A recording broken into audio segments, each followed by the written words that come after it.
Afternoon. It is noon, and we'd like to start this meeting of the discussion of the school board.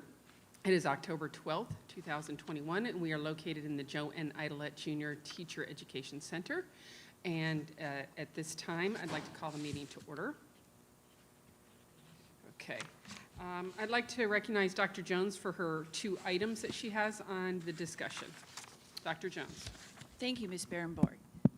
And I think I've heard Mrs. Esplin is watching us, and we hope you get better really soon. Yes. We know you've had a couple tough surgeries, and we miss you, but take time to take care of yourself.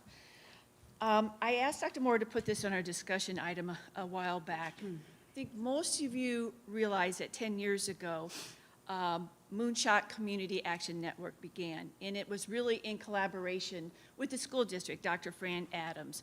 She was going to try to be here today, but she's not back from North Carolina yet. And what we're going to do now from 10 years forward is, I think that one thing that they really want to do is bring in the community, the leaders in the community, because we all know early learning literacy is a community goal. The school district cannot do it alone, and we depend on a lot of things with MCAN and also the Learning Alliance. Dr. Adams embraced it, and you'll see in a video in a little bit how important it was to the school district and what we've done as far as pushing up the percentage of those who can read on 3rd grade level, and we're going for 90%, and I think right now we're about 60%. They've gone to Fellsmere, some county commissioners, hospital districts, Sebastian, and now today the school board.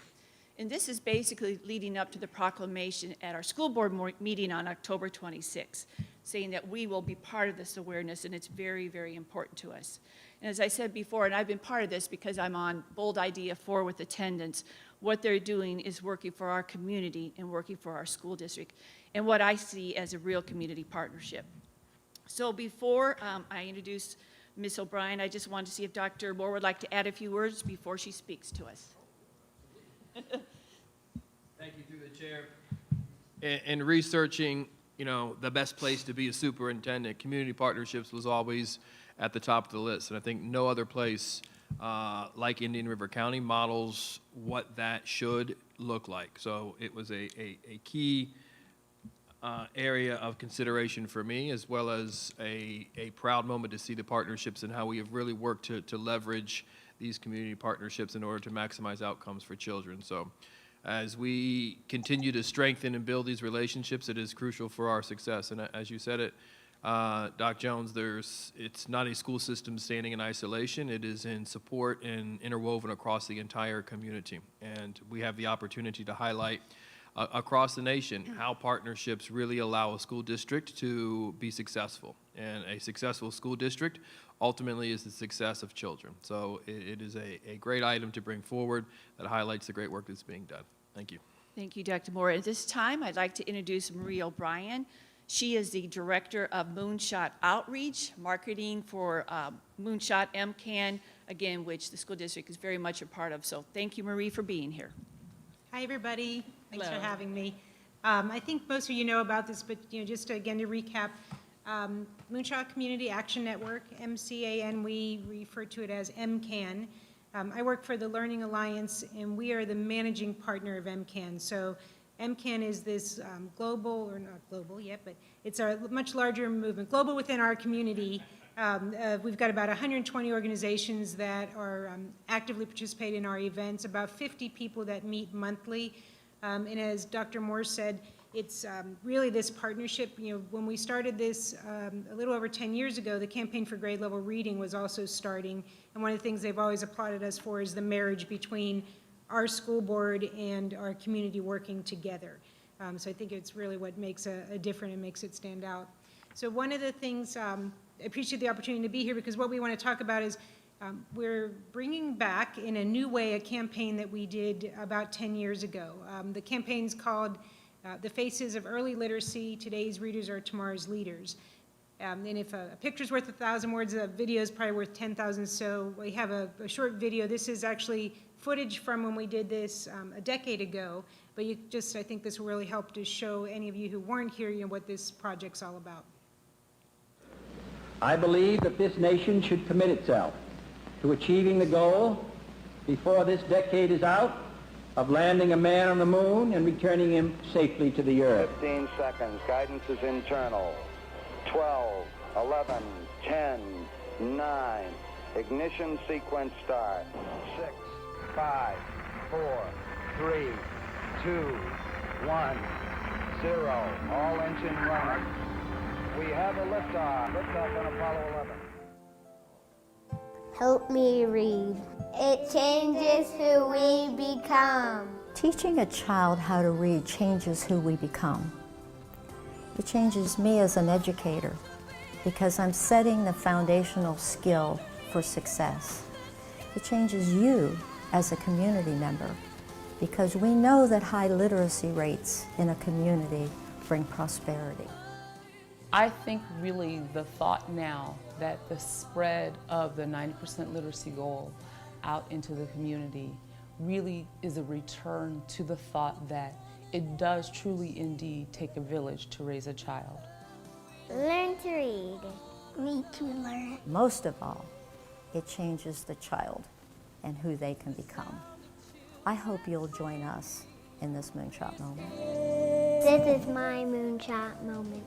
Starts in the heart, way down in the soul.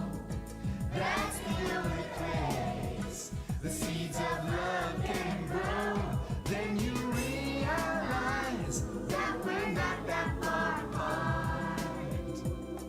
We can build a bridge. It starts in the heart.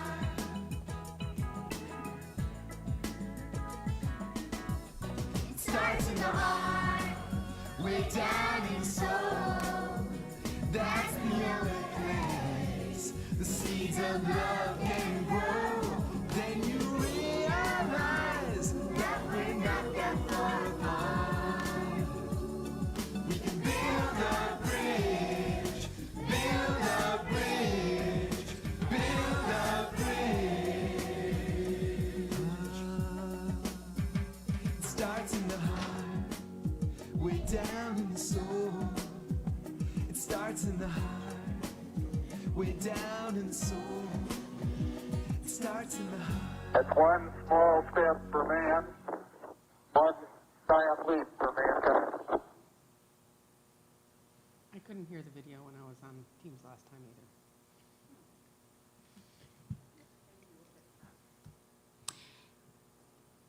Is that available somewhere that we could go back to it? Yes, so it's on YouTube, and those are just clips from the recap video that we did in 2013. So when we did the project in 2013, it was really designed about bringing awareness to this Moonshot Moment goal, which is for 90% of the children to be reading on level by the end of third grade.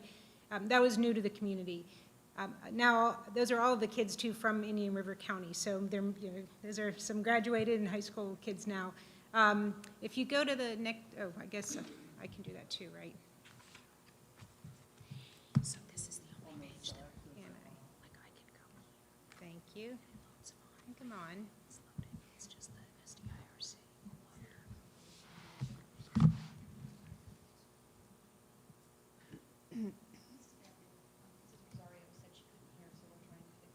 Right, I couldn't hear it last time when I was on Teams with Mike either. I think it's something to do with when you're putting presentations through. While we have a break, sorry about that. Is it going to be a second or two? Mrs. Rosario, can you hear now the video? I can hear you. I couldn't hear the presentation. I couldn't hear the video on presentation, but I can hear you speaking. Right. I was telling them when I was on Teams last meeting, I couldn't hear the presentation either. I could just see it. Could Mr. Barefoot hear it? I don't. Mr. Barefoot, could you hear the video? It breaks up, but I can sort of make sense of what was said. Yep. Okay. So next one's a PowerPoint. It won't have video, but she said that the link to the video is on YouTube. Yes. Okay. On for the MCAN. Yeah, it's probably, I'll get the exact link, but youtube.com/moonshotmoment, it will be there. Okay. Probably it's our most recent upload, so it'll be the So if first you one go to to see. YouTube's Moonshot Moment, you should be able to find the video. I'm sorry about that too, because Yeah, it's those are the cute. voices of the kids. It's beautiful songs. Can we show the PowerPoint then? Okay. So I have a couple of pictures to show you where, first I wanted you to see the size of the faces. These posters are 5 foot by 3 foot, so I think it helps to see it in person. This was Glendale. This was at Dodgertown. You can see we have them, pasted up. So this kind of project, by pasting up these giant posters of children's faces, it creates a conversation. People drive by, the surfaces, you saw the hospital, I think that was kind of the biggest one. We had the fire department help us, and people ask, what is that? So it's a way to bring in a conversation and a learning conversation. What we aim to do with the project, though, now is take it from just awareness to really involving our community leaders and having them sharing the awareness and then showing how they're going to take action. So the goal with this is we know that for this movement to be sustainable, it really has to become part of the DNA of Indian River County. So again, it's a public awareness and action campaign. It's a great way to share and celebrate the work that's being done in the schools and the community. But again, we wanted to inspire community leaders to take action and show their support. And we did see when we did this a decade ago, when people see these giant posters all over the county, they ask, what is that? And it starts that conversation. And then there's another way we do that too, is at each of these, we call them a paste up event, when we paste these up. And they, by the way, they all peel off, almost all peel off very easily. My fingernails were kind of bad for a while for some of them, but a little water too. We learned all the tricks because I got to paste them up and take them off. But this was, rosewood. And again, the bottom right too, that's a preschool in Sebastian that asked to be part of it. But again, we know that for us to move forward, in the past 10 years, we've had pilot programs, we've moved to scale them, but to really bring to that sustainability that we need, it takes all of the elected officials, the community leaders, as well as the community to really be the influencers, improving early literacy and learning. And when we say early literacy too, we're really talking about that birth through the end of 3rd grade. We've said it for 10 years now, and we still stand by this. We aim for Indian River County to be a leading literacy capital of the nation. This was at Vero Beach Elementary, and you can see the people standing there. This is an example of, and you'll see some of the other pictures like this. At the Paste Up events, we ask the host to invite people. We make it very easy. We'll give you an invitation to send out, to find topics that matter to them about literacy. Then they'll invite people there, they'll talk about it, and they'll share and commit to action. So who's involved? Obviously the local children, so we need to have the faces of early literacy. And then we anticipate about 20 to 25 sites where we would be able to do Paste Up again. And we'd like it, partnering with the district, community and business leaders, bringing in our elected officials, Chamber of Commerce, business leaders, and other MCAN members. This is the old building. Some of you will know this one. And that was, I think, Dr. Icano's son on the right. So anywhere that there is a solid surface in the county, we had posters of kids. And and that was the Brackett Library. That was another favorite, a lot of wall space there. So October 26th will be the proclamation. Thank you, Doc Jones, for sharing this with us. And then the way the schedule would work is for the next couple of weeks, we'll be taking photos of the kids. We send those out to have posters made. October 27th is our next MCAN meeting. We meet every month, and that time we'll be working on kind of a reverse visioning on how we're going to really design this for success. December 9th is when we're going to really introduce this to the community. So that's our MCAN meeting, our November-December MCAN meeting we're combining for December 9th because of the holidays. And what we did when we did this a decade ago is we really started in Literacy Week. So we started doing the Paste Up in Literacy Week. There's a good tie into that. This was back when it was Highlands, before it became Indian River Academy. You might recognize some of the campus there. Again, the hospital, that's a big one that requires fire department help. This was great. This is Fellsmere City Hall, and what's so sweet is the picture on the left. That's the little boy whose face that was. So he actually, he was there, and we had him help paste it up. And again, another group, you'll see, you know, Principal E, Commissioner Adams. So at each of the sites, there's always a group that's been invited. What we anticipate now is to take it more than just, you know, and it's a great outdoor friendly thing to do, but we can even take the groups then and host reverse visionings or sessions so we really can get people to better understand why this matters and how they can get involved. And then the next steps, again, that October 26th, passing the proclamation. What we'd like to do, you know, with the MCAN and the district partnering, have a team that works together, you know, with the photos, understanding the key messages. What we found at each of the sites is different messages resonated with other people. Some cared about what happens, you know, teacher training. Others cared about extended learning after school. Others may have cared about the importance of attendance. So our MCAN group, you know, together we can create a list of messages that people can see how that feels to them, have the kickoff event, and really this design and implementation team. And in your folder, I've got these slides, but there's a, you know, a little more detail about the design and implementation team, what that entails, and it's really about being a good campaign ambassador and participating. Thank you very much, Ms. O'Brien. I think we all know how important early learning literacy is, and it really is a community responsibility. And as Dr. Moore said earlier, we're very thankful that we have you as a partner and many other partners, because it takes all of us. Anyone have any questions for Ms. O'Brien? Not at this time. Although, am I? So I really like those posters. And whenever they're done being displayed? So this is something we're actually doing. It's part of this is an international project called the Inside Out Project.net. They do this all over the world as a collective impact movement type of work. The posters, we had a woman who really wanted the picture of her child, and we tried very hard, but it's hard. The way they go up, it's temporary. It's I guess graffiti type. I used to make these big vats before each event of flour and water or something. They don't peel off that well in one piece.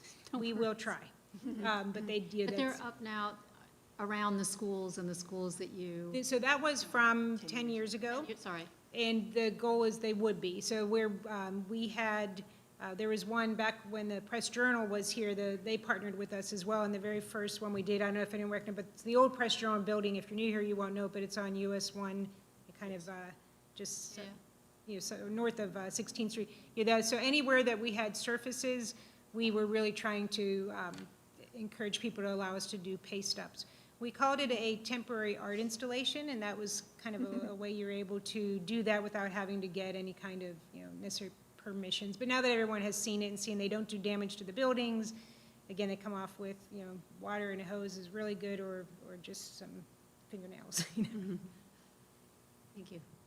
Well, I'd like to thank you very much. Look forward to seeing you when we start with the proclamation. And I know the school district is very grateful for you, the Learning Alliance, and all of our partners. So thank you for coming.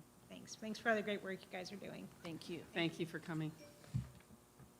Dr. Jones, I believe you have the second item as well. This is continuing our board protocol discussion. Last time, I think we did really well in moving forward. I'd like to thank Dr. Jacobs for coming back again and making sure that we're going to stay on task and so forth. I think all of us know that this started, or the former board said they even started on this. We didn't finish it, and it'd be a great thing to finish as far as protocols. And I'm looking forward to this session and moving forward, and maybe just getting it ready to roll. We didn't scare you off. As I said. Okay. I'm not easily scared off, so there is that. We are going to continue what we did last session. What I would like to start with is, last session we talked about working norms, so we'll just review over those very quickly. Our working norms are posted on this wall. I apologize, Ms. Rosario and Mr. Barefoot. You probably cannot see those, but you have those in your backup materials. So our working norms are equity and voice, respectfulness and spirit, balance and perspective, and then last session we also added honoring time limits. And I'd say we did pretty good with all of those things during last session, and it was very productive. If you look up at our chart of where we have been, we were able to work ourselves through a couple of sections. So we left off at the section Board Members' Roles and Authority. If you look at the materials you were given today, on page 10, you'll see that I have added a document which provides the revisions from the 9/28 discussion session. And so the revisions that have been made are on page 11. They're captured on page 11. And you'll see that we actually had 2 parking lot items that kind of were not fully resolved when we left last time. The first item was the bullet about individual board members may not call a special meeting without the support of 2 other board members. So some of the feedback that was expressed during last session is we really want to tighten up that language to be sure what that means and what that expectation regarding special called meetings is. The next one really had to do with backup materials and the agenda and that whole idea of 7 days in advance.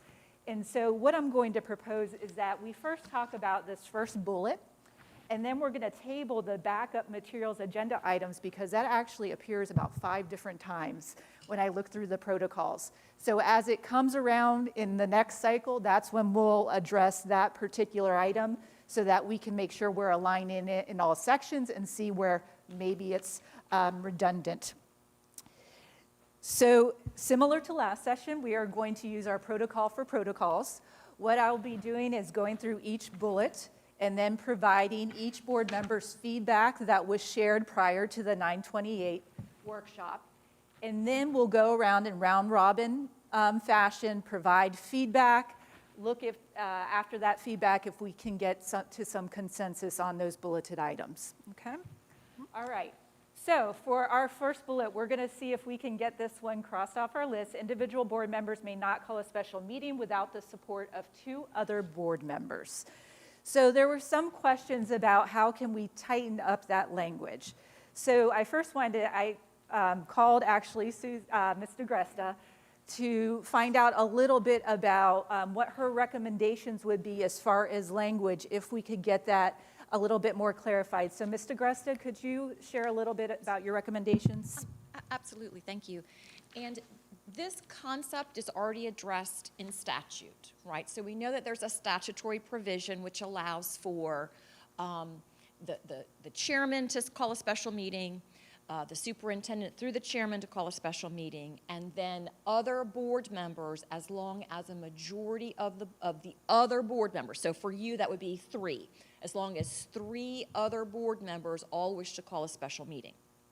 So just this basic concept is already addressed in statute. And so my recommendation for you is to really address what are the steps. If I'm a brand new board member, and I want to call a special board meeting, I'm not the chairman and I'm not the superintendent, what are the basic steps that need to be followed, not necessarily by me, but by anyone in this process in order to accomplish that, okay? So if we're not at a board meeting, right, if we're at a board meeting, it's easy for 3 board members to have that discussion and say, I'd like a special meeting on X.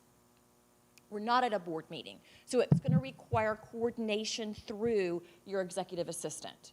So let's assume that I am the board member and I would like to call a special meeting. I don't know if anybody else is interested. So I contact the executive assistant and say, I would like a special meeting to be called and I need to know if 2 other board members also wish to do that. I can't make those calls, because it will devolve into a conversation of what are we going to talk about, where's the backup, give me the, I need to understand more, blah, blah, blah. So we can't go there. So the executive assistant would be able to call board members and say, there's been a request by a board member for a special meeting, are you interested in also calling it, yes or no? And you just move down the line. If you come up with 3, then you have a majority to call that special meeting and it can be called. If you don't come up with 3, you don't have that majority to call a special meeting and it's not called.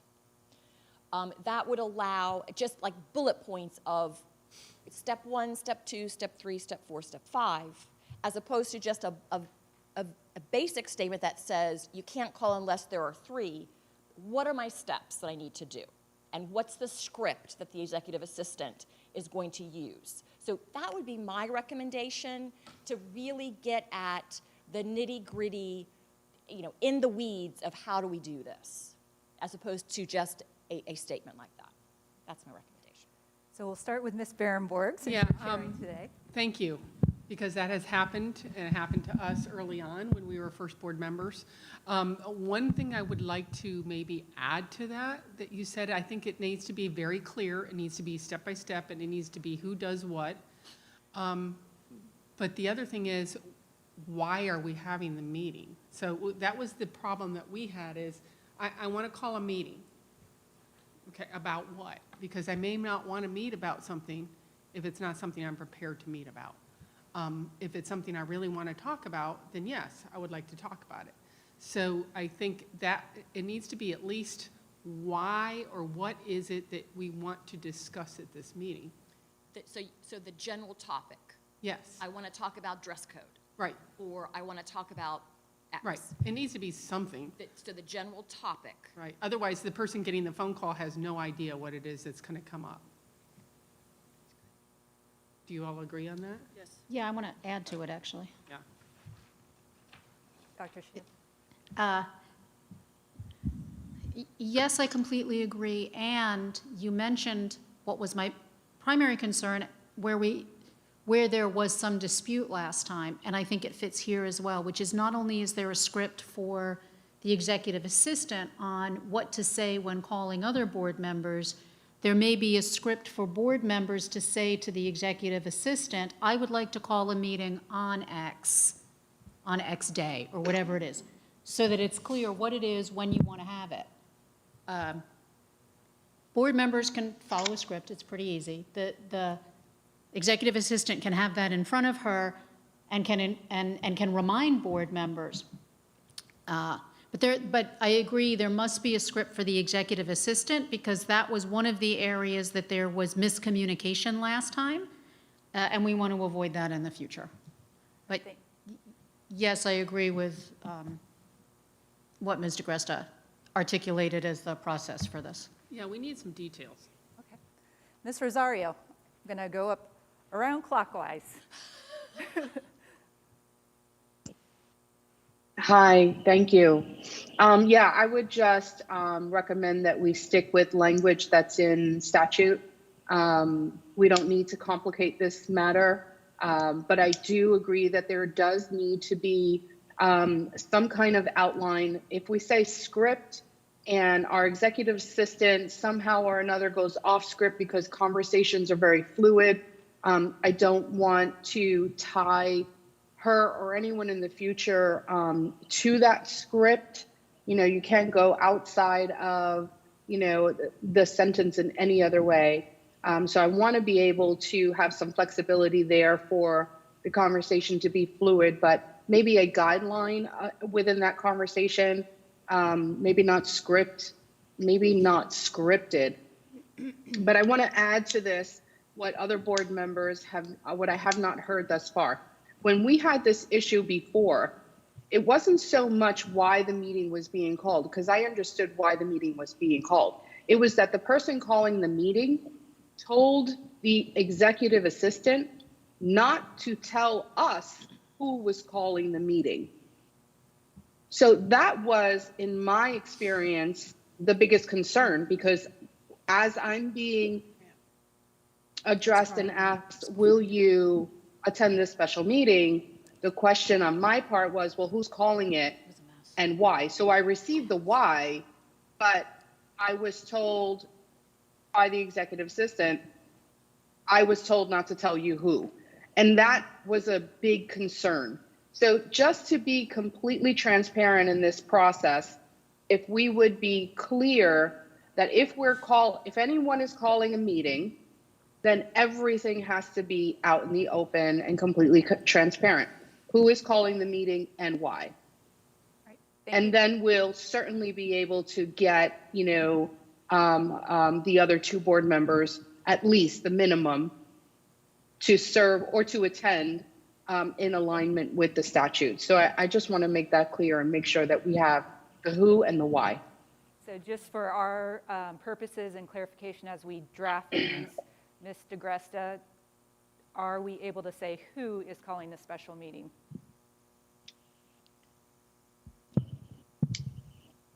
I mean, as long as you understand that it's not an individual school board member calling the meeting, it has to be 3 people. So if you say, well, who's agreed so far?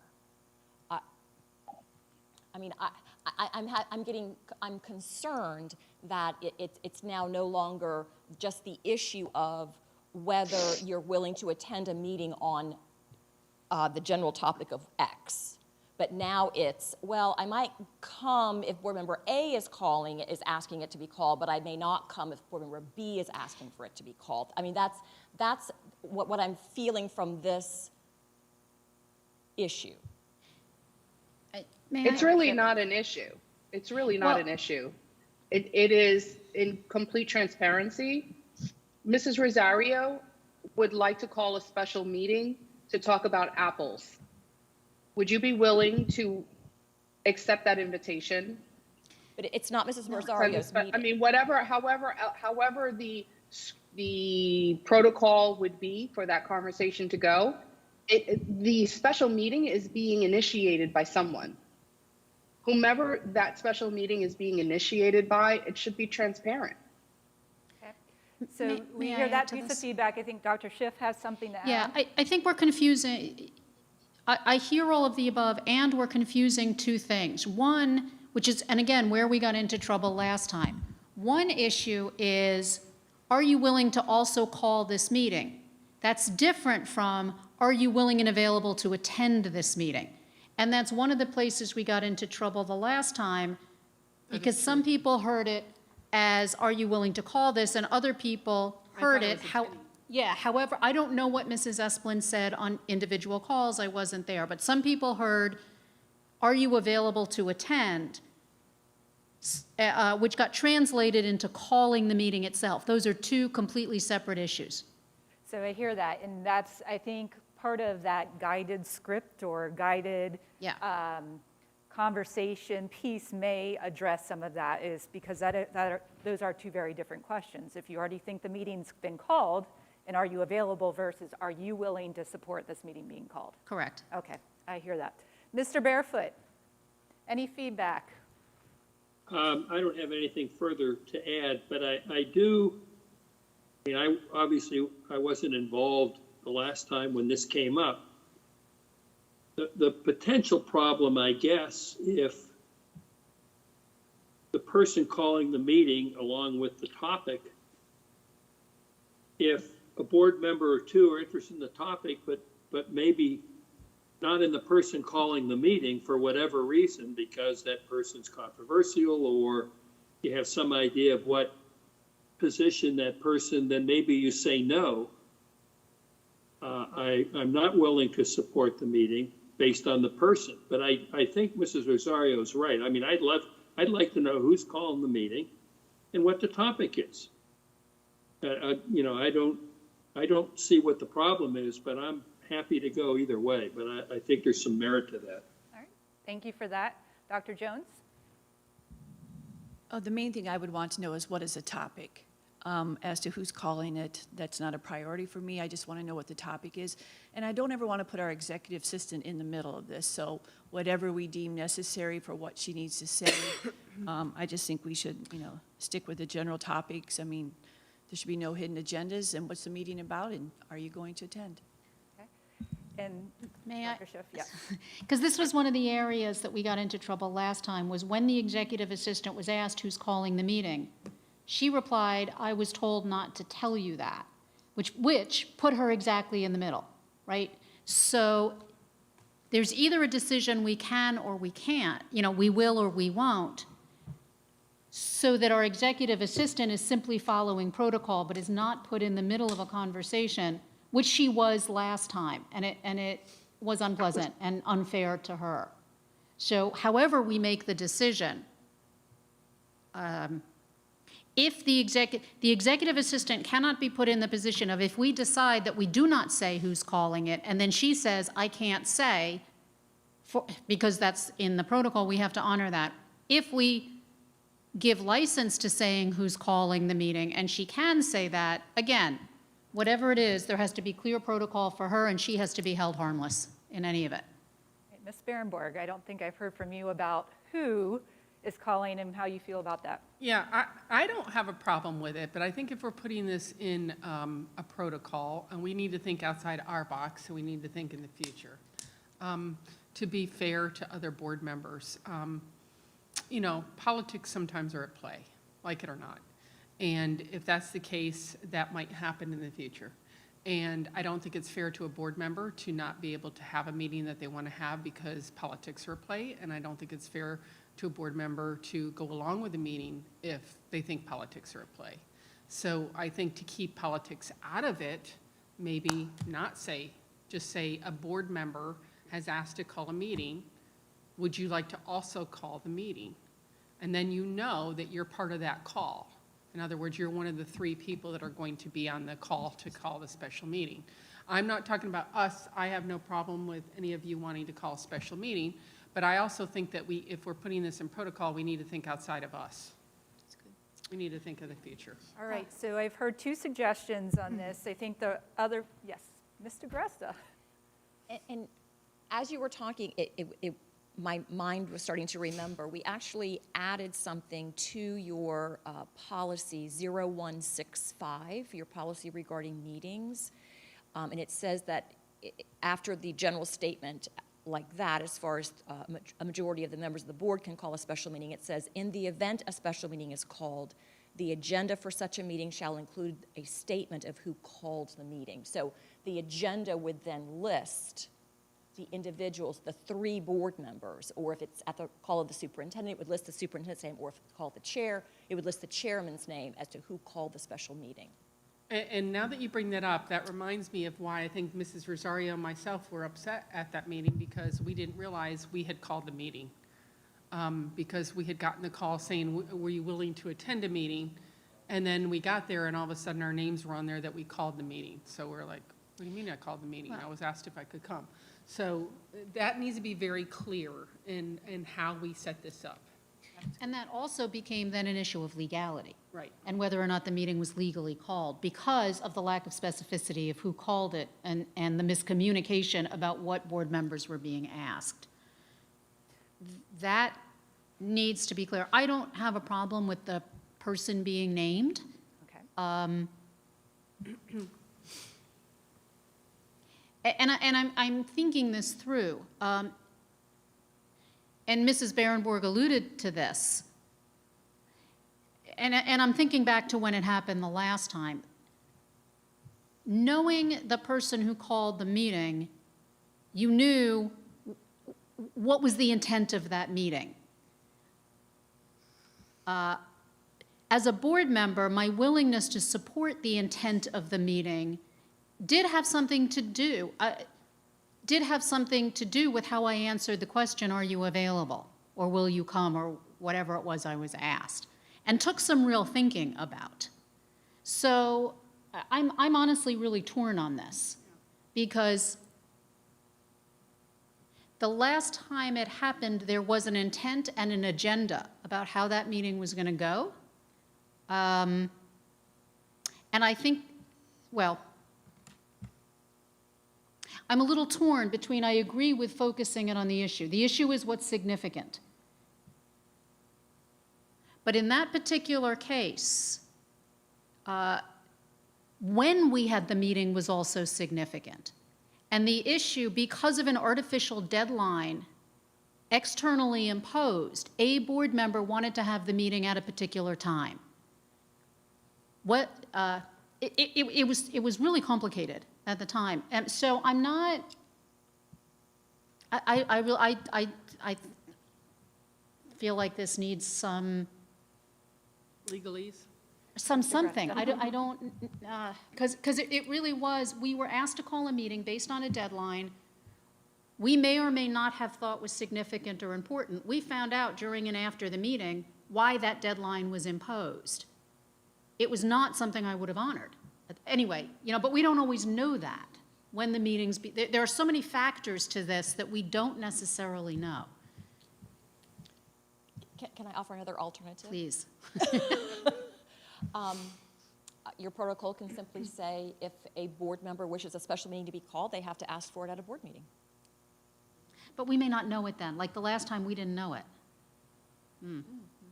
So, I What- mean, but not what to if be there's an flippant, like- but But if there's an emergency, the chairman calls the meeting. If there's an emergency, the superintendent calls the meeting. If 3 board members want a meeting, ask for it at a board meeting. Yeah, I don't know about that, given, yeah. I don't disagree, but there's 2 weeks between, and it can be a long time in school board land. Well, especially when a meeting is canceled and it's longer. So, and we need to talk about that as well. I have, just to shore this up, I have no problem with it being transparent. And I think that allows board members to really get an idea of maybe why something's happening. Maybe you have no idea, that's fine too.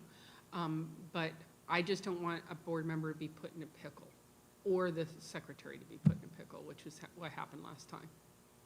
So the best way we can do it to be transparent and yet keep everybody on the up and up, that's what I want. Would be, and being as transparent as possible would be to include the board member's name.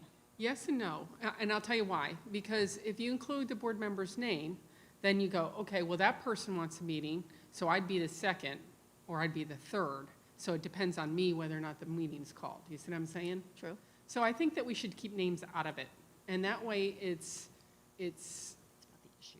right, it's about the issue, not about the person or the politics. And Ms. Rosario, I know you've been waiting to provide some feedback, and then I'll get you, Doc. Okay. Yeah, I'm having trouble with, the idea that you would or would not attend a meeting based on who is calling the meeting. If you don't like the person, I heard Mr. Barefoot say something about if you don't like the person, or, you may or may not attend the meeting. And then I heard Dr. Schiff say something else to that effect about knowing who called the meeting and assuming what that board member's intention may have been. The fact that we're even having this discussion is pretty upsetting. To know who called the meeting on my part, and let me be clear, has nothing to do with whether I want to assume what your intention is or not. It's to be completely transparent. In the intention to be transparent, knowing who called the meeting and why, or who is initiating the call of the meeting and why, is important. Okay, so I think it is critical to what we are going to discuss. It has nothing to do with assuming political sides or inserting politics within the agenda. So I just think that we all need to, put all that, I keep hearing all politics aside, but then what I am hearing is I may not go if I know you called it, or I may not go if I know someone else called it. That's wrong too, because then that means that you're forfeiting your role and your responsibility to attend a meeting based on a particular person. So if you can't make that mature decision, maybe being a board member is not for you. And that's a very general statement. As far as knowing what the meeting is called for, obviously I heard consensus on both ends there, but I wanted to address what is in our policy with regard to what Mrs. Diagressa mentioned on the agenda. It says that special meetings may be called by the superintendent on the request of the chairman of the school board, or on the request of the majority of members of the school board. In the event a school meeting is called, the agenda for the meeting shall include a statement of who called the meeting. But that, mentioning it on the agenda, post that initial conference or that initial phone call, doesn't really impact the initial phone call. So adding that portion to our protocols would ensure that we are responsible to our public, responsible to let our public know also who is the initiator of the call, why it's being called, and obviously what happens there in terms of whether you can or cannot attend. The only reason why I would not attend would be based on probably the content or my schedule, but not based on the person. Okay, so I'm hearing that. So what I hear we have consensus on is definitely the topic of the meeting needs to be shared on the phone call when a special called meeting. The other piece, so let me go at this in a different way. What additional information, besides if we had it on the agenda so we know who called the meeting, what additional information does that provide you in your decision-making process to know who called the meeting when you receive that phone call? What additional information, how would that be helpful to you or add qualitatively to your decision? Doc, do you want to start on this one? Well, I just want to go back. To me, it doesn't matter which board member calls a meeting. That is not a concern. Every board member has that right. I do want to know what the topic is, obviously, so we have the information and background to go in and have, you know, whether there's a vote or a discussion, to have good information. I'm trying to think what else we need. I think we're getting into the weeds quite a bit on this one. And I don't know what happened last time, but you know, if a person calls it and 2 other members say okay, then there's going to be a meeting, correct? 3 people say okay? Okay. So again, I just think that when we get the call from Ms. Esplin, here's a topic, someone wants to call a special meeting again, I don't care who calls the meeting. I'm going to look at the topic and what we need to discuss so I can be prepared if I choose to go. But that's just my main issue. Whoever calls a meeting has the right to do it. It doesn't matter who you are. You know, you're a board member. This is important to you, and that's what you want to do. So that's where I am. All right, I'm going to go one round again. Feedback, Ms. Berenborg. It doesn't matter to me who calls a meeting. Okay. So if people feel very strongly one way or the other, that's fine. I can go either way. Whether or not that's transparent or not, it doesn't matter to me. All that matters to me is the topic and whether or not I'm prepared for it and if the date is good for me. So that's all I care about. All right, Dr. Schiff? Yeah, I'm actually okay either way too. I see both advantages and disadvantages on either side, which is what I think we're all struggling with. So I'm happy to go with the will of the board on this. All right. Ms. Rosario, anything to add? No, I think I answered that question just before. So I am in support of knowing who called the meeting. Obviously, you can hear my message from before. And Mr. Barefoot? I'm fine either way, whatever the majority. Okay. So I am not hearing I am hearing strong one way. I'm hearing in the other way that people are okay going either direction. Does that sound correct? Yep. Okay, so we will be sharing who is calling the meeting and what the topic is. Sure. Okay, that's fine. Got it.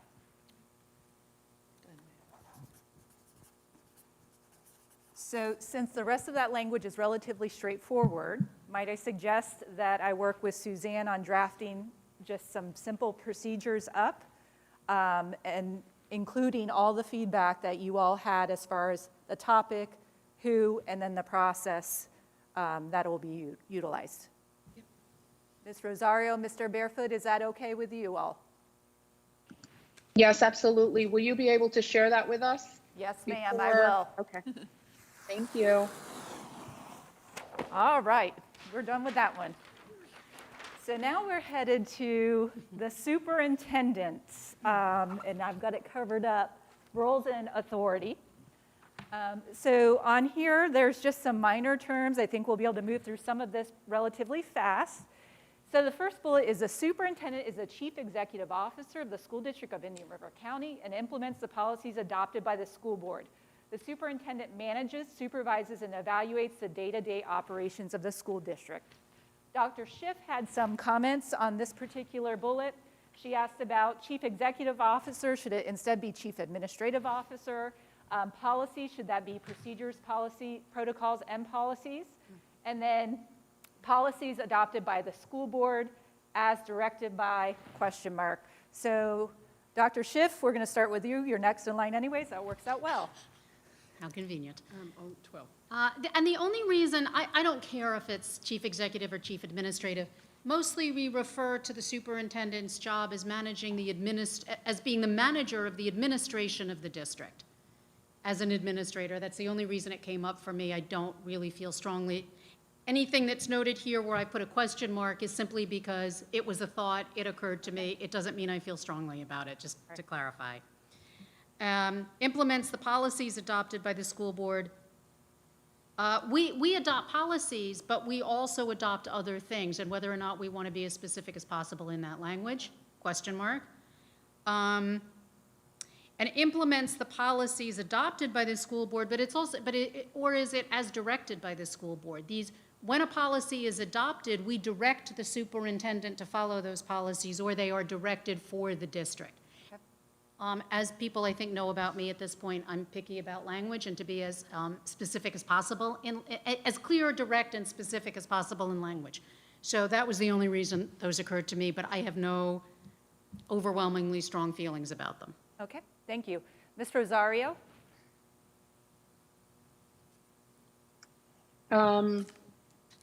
Are we on the first bullet, the second bullet, the third? first Where are bullet. we? So we're on Under the, superintendent role and authority, is it the Yes. first bullet? yes, And so the question was about chief executive officer or chief administrative officer. correct. I believe that he should remain as chief executive officer. Okay, Chief administrative officer could be a position that would fall underneath the executive officer as executive. He is the highest that there can be within a school district. And as the executive officer, I think he should remain with that same title.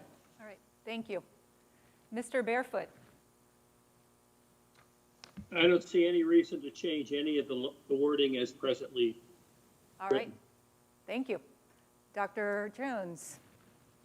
Yeah, I'm good with the wording as it is. I think chief executive officers, isn't that the term most are used with superintendents? Ms. Fehrenborg? I was fine with the language as it was. Me too.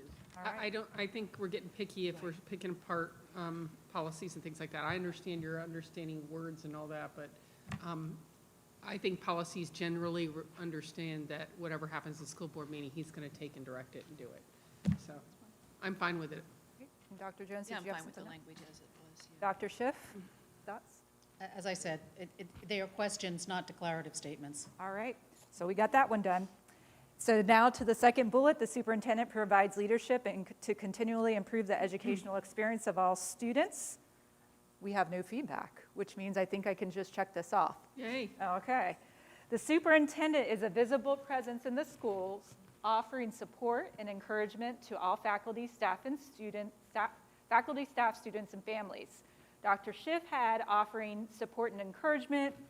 She added support, encouragement, guidance, and feedback, which our superintendent does provide a lot when he's out in the schools. And then Ms. Rosario asked to recommend having that stricken out. So Ms. Rosario, could you provide feedback on this area?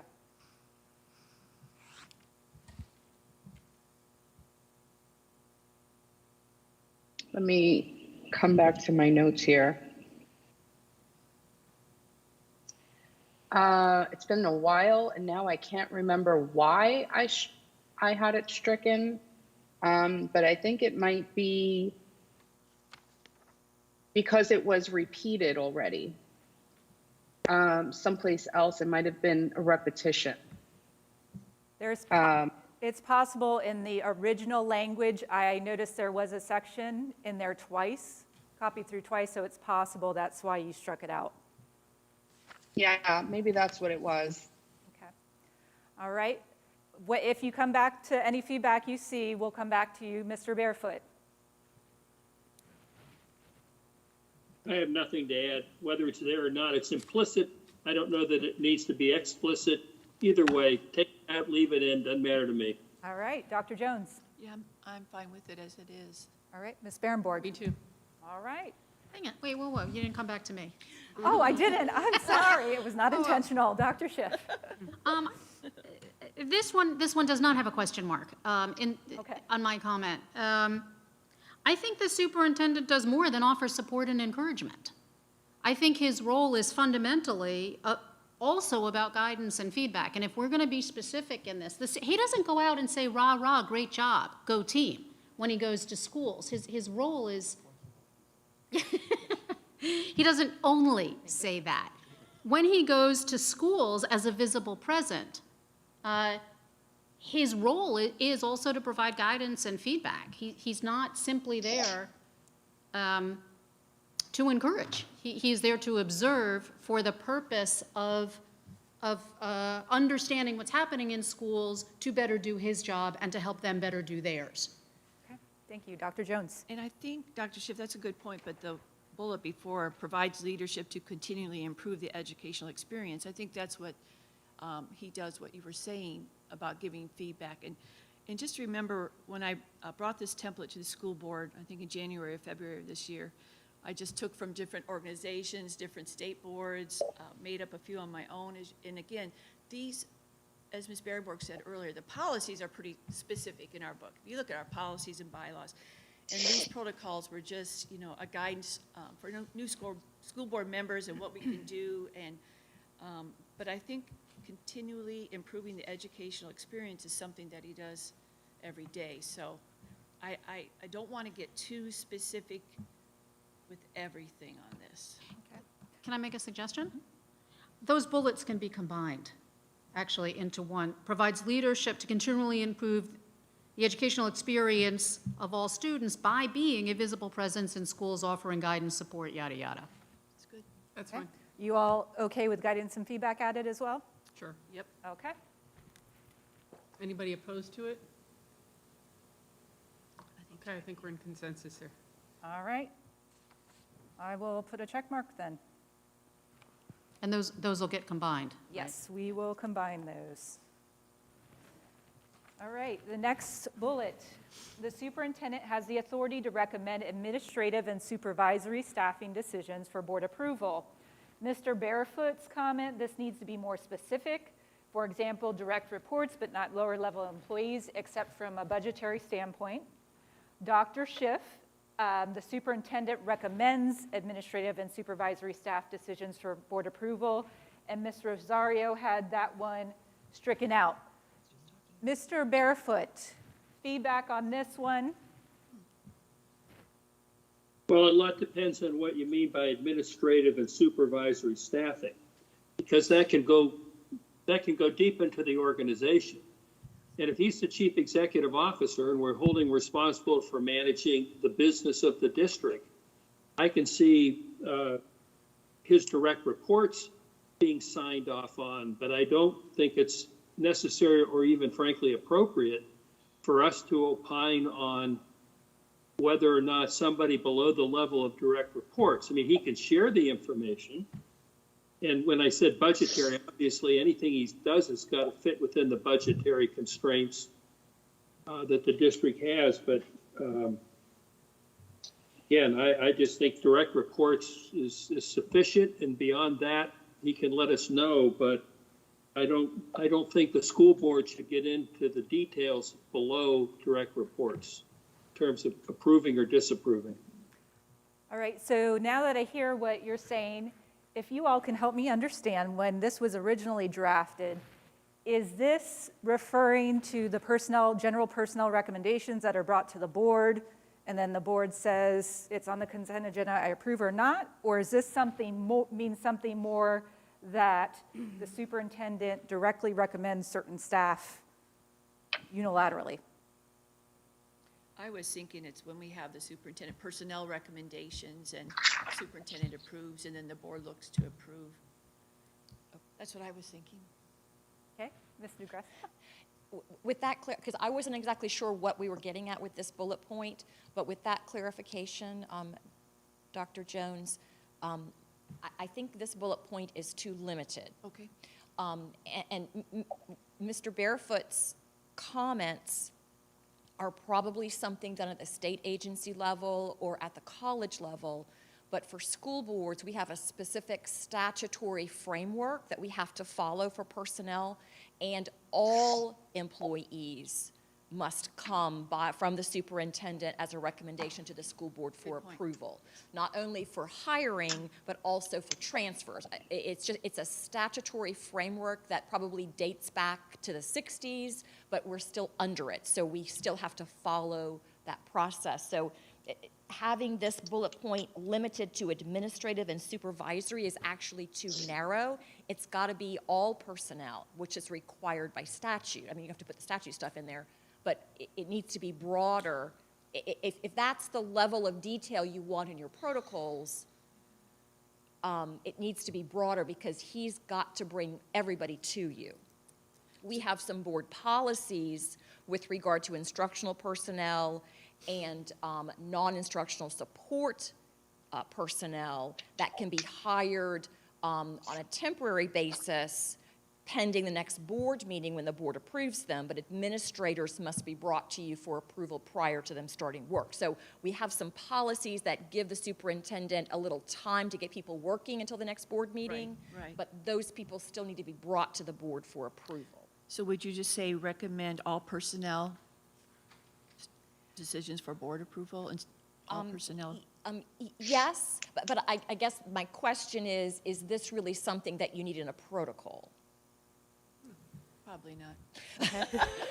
Sorry, it's kind of like the threshold, like back here, this threshold question. We're going to continue our round robin, so Ms. Berenborg.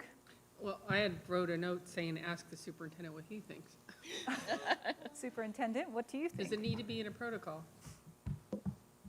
Through the chair, I think it's clearly defined in statute. So we bring the personnel items. I think we have a good process in place. So to add a protocol on top of a statute, that's in the weeds to me. Okay. Others feel similarly? I'm fine. Ms. Rosario? Yeah, that's one of the reasons why I recommended for it to be stricken.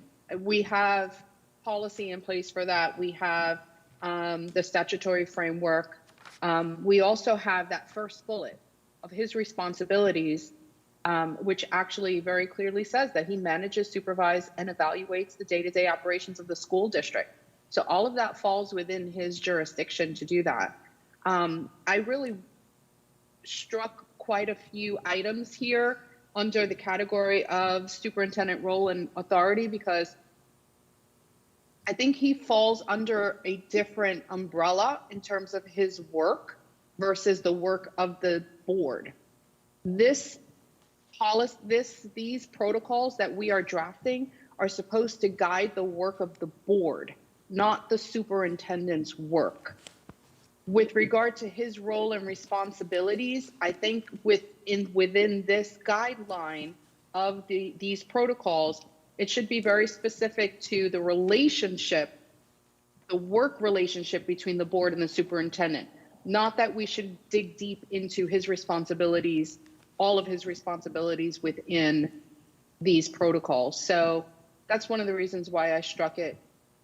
It has nothing to do with our responsibility. His falls under all these other guidelines.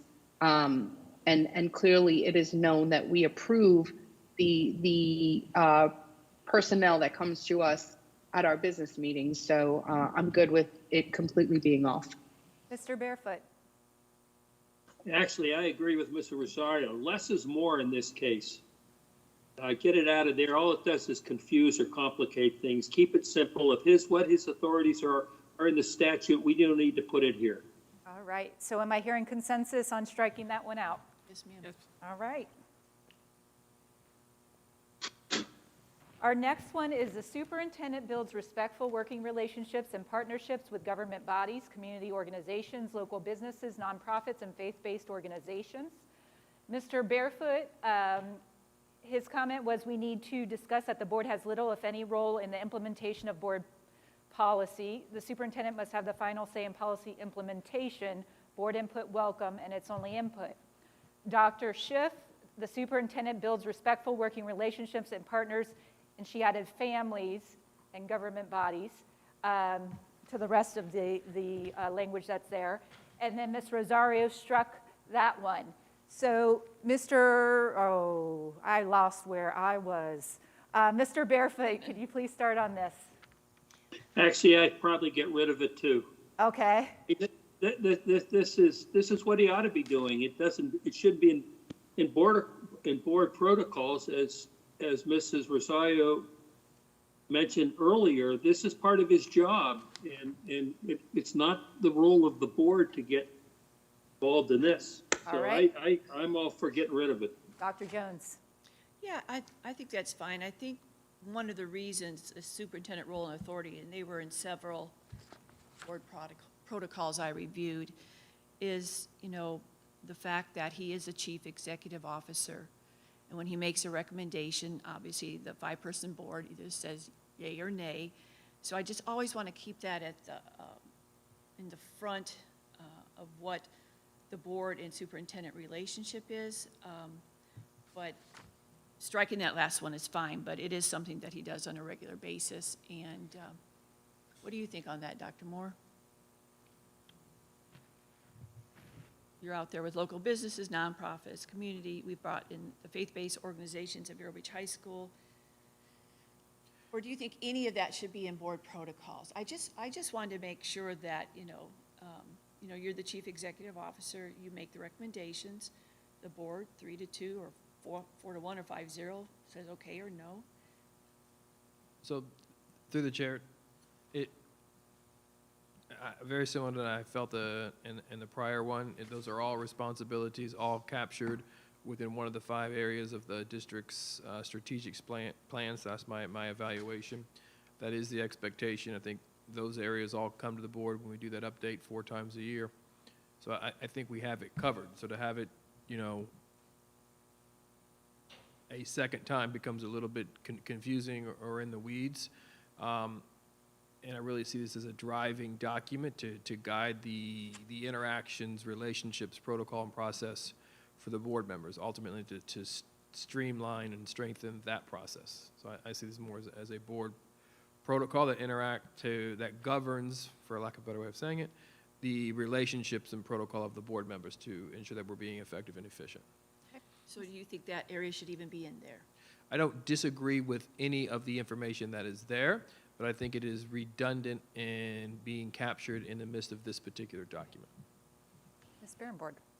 Yeah, that was actually an item we discussed during our talk about your evaluation, was, how hard it's been with COVID to get out and be in the community and be part of the organizations that are supporting the school district. So I'm fine with striking it because I do know that it's lots of other places. Okay. Dr. Schiff? I'm fine with the will of the board is fine. And Ms. Rosario, I think I know where you stand, but do you want to provide? Yeah, any- I mean, for the same thing, it falls under his direct work responsibilities. It really has nothing to do with board protocol or his particular work specifically with board members. So just take it out. It's unnecessary. All right, I'm hearing consensus. All right, we're done with that one. So as part of this section, Ms. Rosario provided some added language, which I'll see if I can, for whatever reason, they turned around this poster the opposite way. There we go. So there are 4 added bullets I will read. So here's where we get to the 7 days question. Oh, yeah. So the superintendent must post all backup materials for agenda items 7 days in advance of duly convened board meetings. In the event of emergency, the agenda may be changed and backup may be added to the agenda 5 days prior to the meeting. Board members must be notified and provided the reasons for the changes.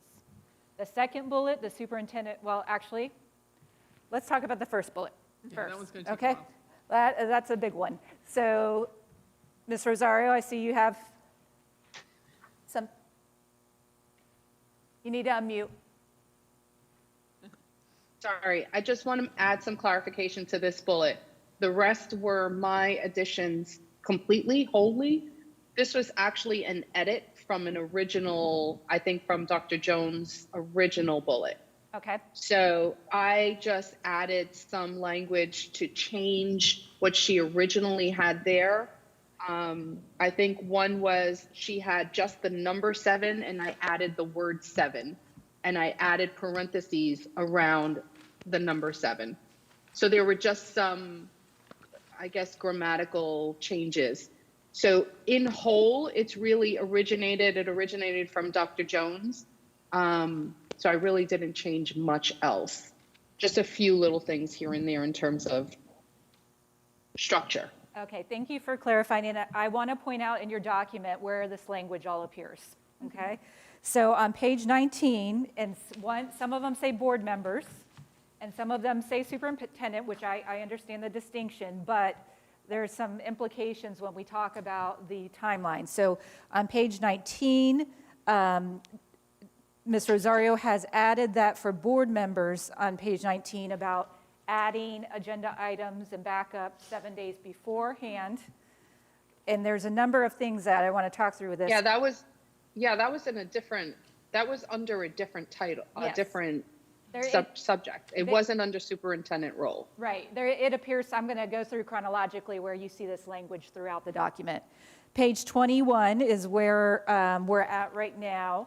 That was Ms. Rosario's clarification of language that appears later in the document. Page 22 references the board chair and the 7 days prior to the meeting and the agenda. And then page 25 has two references on it of prior to the board meetings, agenda items must be submitted. And then on the bottom, board members must submit, okay? So we need to first figure out where does this go, okay? Because it's appearing in different sections. My thought is from looking holistically that we need to have one with the board members and then one with the superintendent, or one with the board members and one with the board meeting. Or board meeting probably be more appropriate. Ms. Rosario. Okay, so if we just jump to the one under board meetings, you'll notice that I struck that out there under board meetings because I thought it appropriate with regard to the actual work under superintendent and board. But if the board collective now wants to remove it from the superintendent's role and just leave it under board meetings, that's fine too. The bottom line is that it is his responsibility before the board meeting to ensure that all backup agenda items are posted for duly convened board meetings. Okay. So do we put it under superintendent or board meetings? Either way, I think it's important for us to keep it under hours as well, because we might have items that we are adding to the agenda. And so it's important for us to be responsible for keeping those deadlines as well. Okay. In terms of adding items. So we're going to start, Dr. Jones, feedback on this one. So we have the option of under board members, adding agenda items, superintendent, preparing the agenda, and then board meetings, again, it appears. Or we can just put it in all the same place and just put the same thing 3 times. Well, obviously, it's important because people were talking about it throughout this thing. And I look at all the information before me. Just a scenario, we have a board meeting, someone wants to bring an action item, and that's a vote of the board. So we won't have the backup information if that kind of thing happens. Right. So I think we all want backup information, but I also know there have been emergencies that maybe it was not 7 days. So I think it should be under board members for the most part. All right, so board members, I hear that. Ms. Berenborg? Yeah, I feel very strongly about this one, and I'll tell you why. Because I was on the board when this didn't happen.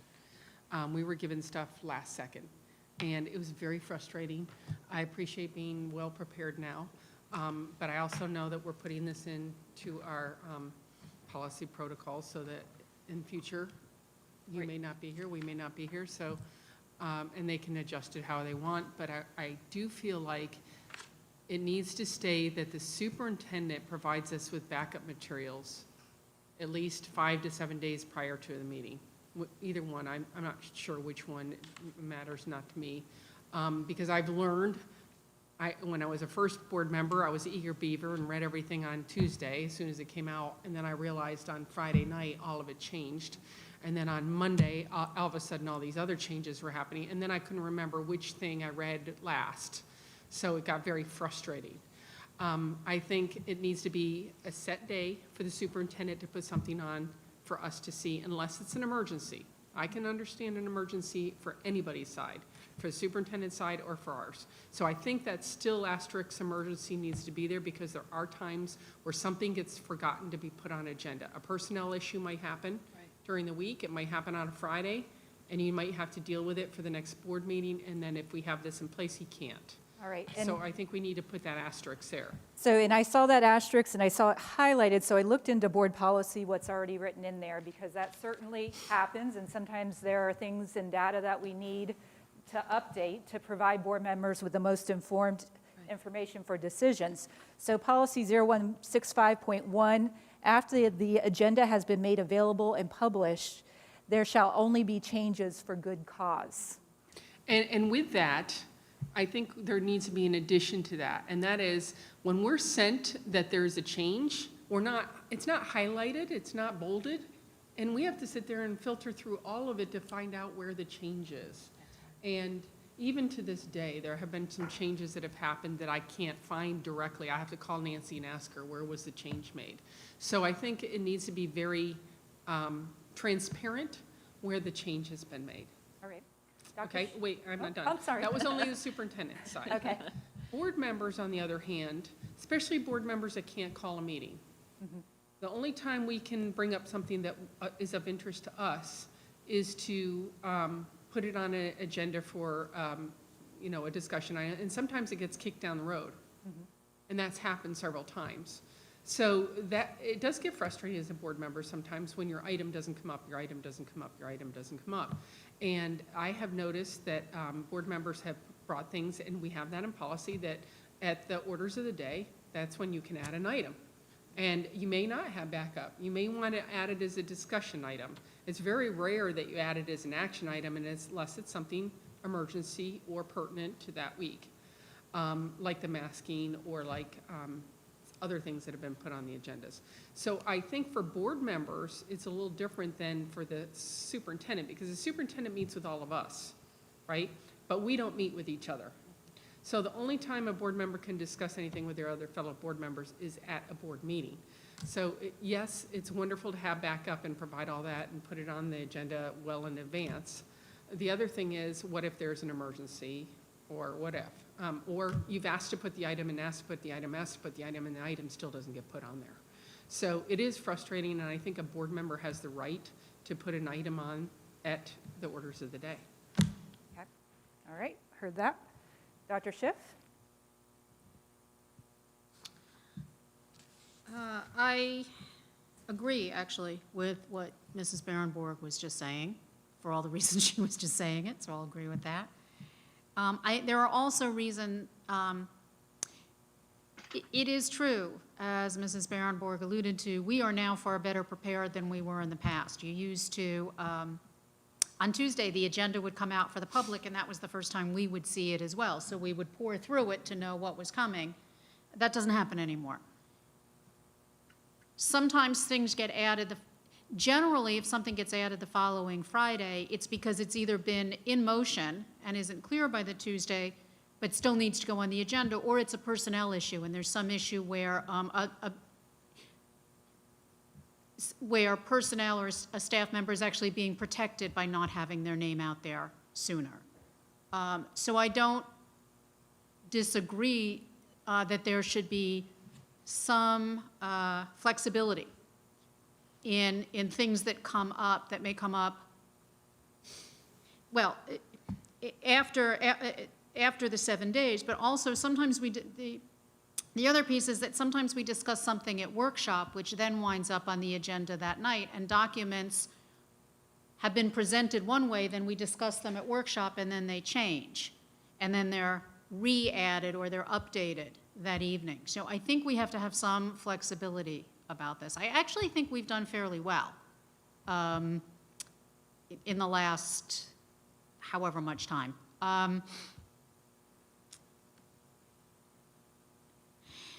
So I think most agenda items should be posted 7 days, and they generally are. But I think then perhaps what we have to do is be clear about, as you put it, good cause. What constitutes good cause, and perhaps Ms. DeGresta can help us develop language for what constitutes good cause, or we can talk about that if it's something we want to determine. I also, though, when we have a minute, I want to go back to something on page 19 that was in this that I don't think we discussed at the time. Okay. And I don't know if now is the time to do that. What specifically are you wanting to discuss there? One of the things Mrs. Rosario put in was board members are expected to meet with the superintendent on a weekly basis at a minimum. That's an expectation because that's just how that's something that we've done, but it hasn't necessarily always been that way. When I first came on the board, I was asked, how often do I want to meet and in what form? That has evolved into we meet weekly, and we should meet weekly, and it's good, and it's helpful, and most of us have more than weekly conversations. But I'm not sure if I'd like to talk with board members about the degree do they think that's an expectation that we meet weekly, or that there's something more in there. It's developed as practice. And it is good practice, but there's something about it being good practice to meet on a weekly basis. But I don't know that that's always how it's been done or how it will be done, or, it's a question. I don't have a definitive answer on that. Okay, and I'll get some feedback from your colleagues, and then we'll circle back around to that, and as well as have Ms. DeGresta and Dr. Moore provide some feedback. Ms. Rosario. Yeah, this is how we often get off of topic. So I'd like us, if we're on agendas right now, to stick with the agendas. But I appreciate bringing up the policy that we have, because the policy is very specific to the superintendent's role, that the superintendent shall establish the agenda for the school board meetings. And yes, the agenda, along with any meeting materials available in electronic form, excluding confidential or exempt information, shall be published on the board's website at least 7 days before the event, and shall include any recommendations of the superintendent. So there are more. There's an A, there's a B, there's a C. I only read A. If you just want to take from that policy A, B, and C and add it into this in lieu of the bullet that we are reading, I'm fine with that. But it is part of his responsibility and how he communicates with the board and prepares us for the meeting. So there is really, I think it's pertinent to protocols to prepare board members for meetings and how he does that. This is one way that he does that. It is in policy, it is an expectation. It's important. Thank you. Mr. Barefoot. I have nothing further to add. Okay. So what I've heard from here, and we'll focus on the superintendent piece, sounds pretty consistent 7 days beforehand. Is that correct? Okay. So before we go into kind of trying to finalize some of this language, Dr. Moore, would you like to add anything to this conversation? Through the chair, I would just make sure it aligns to policy. So as Ms. Rosario was saying, taking from policy for convenient fact to add it to the protocol. So it's all kind of housed in one particular quick reference rather than digging through policy. I get that, but you don't want to contradict policy here. So I like that recommendation by Ms. Rosario. Pull from there. It allows us to look at a protocol and clearly, follow the protocol without going too deep into all of the different policies. All right, thank you. Ms. DeGresta. And that was really going to be my point, is I would be concerned if we put language in this protocol document that is not aligned with the policy. I would like to rely upon the policy for what you're supposed to do. Are others in agreement with that? Can she read the policy? Yes, please. Can you read at least probably the whole thing, because it's not very long, I don't think, is it? There's quite a bit to it. Okay. I'll start at the beginning. The superintendent shall establish the agenda for school board meetings in consultation with the board chairman. Individual members of the board may place items for discussion on an agenda by advising the superintendent of their desire to do so. Then there's some more information about a proposition, the definition of a proposition.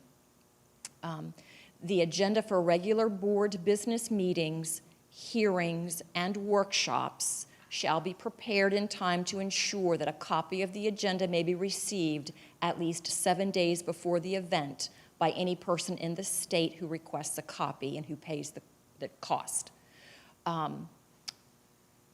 After the agenda has been made available, changes in the agenda shall be only for good cause as determined by the person designated to preside and stated in the record. Notification of such change shall be at the earliest practicable time. Now, there are subparagraphs. The agenda, along with any meeting materials available in electronic form, excluding confidential or exempt information, shall be published on the board's website at least 7 days before the event and shall include any recommendations of the superintendent. The next bullet point. The agenda for each regular business meeting shall be distributed to each board member as to provide proper time for the member to study the agenda. Generally, the agenda should be distributed no later than 7 days prior to the meeting or delivered so as to provide time for the study of the agenda by the member. The next paragraph. The board shall transact business according to the agenda prepared by the superintendent and submitted to all board members in advance of the meeting. The order of business may be altered and items added at any meeting by a majority vote of the members present. And that's what I was talking about with the orders of the day. Okay. Okay, so that's fine. Yes. One thing that she brought up there was board members may put items on the agenda. It doesn't say how. And that has been very vague, because we can't call the chairman and say, hey, I want this item on the agenda. What we can do is we can tell it to the superintendent, and we can say, I would like this put on the agenda. And then when we don't see it on the agenda, it's like, why didn't my item get put on the agenda? So I'm not saying that hasn't happened recently, but it's happened. Okay. So how can we maybe tighten that up so that other board members feel like what they want to say or when they want to say it is timely or put out there? Okay. Ms. Rosario has her hand up, and I've got that noted. Ms. Rosario? Sorry. I was just reading, and I'm trying to find where I read it, that if a board member wants to put something on the agenda, that should be done 7 days in advance. If you miss that 7-day window, you can add it during the adoption of the orders of the day.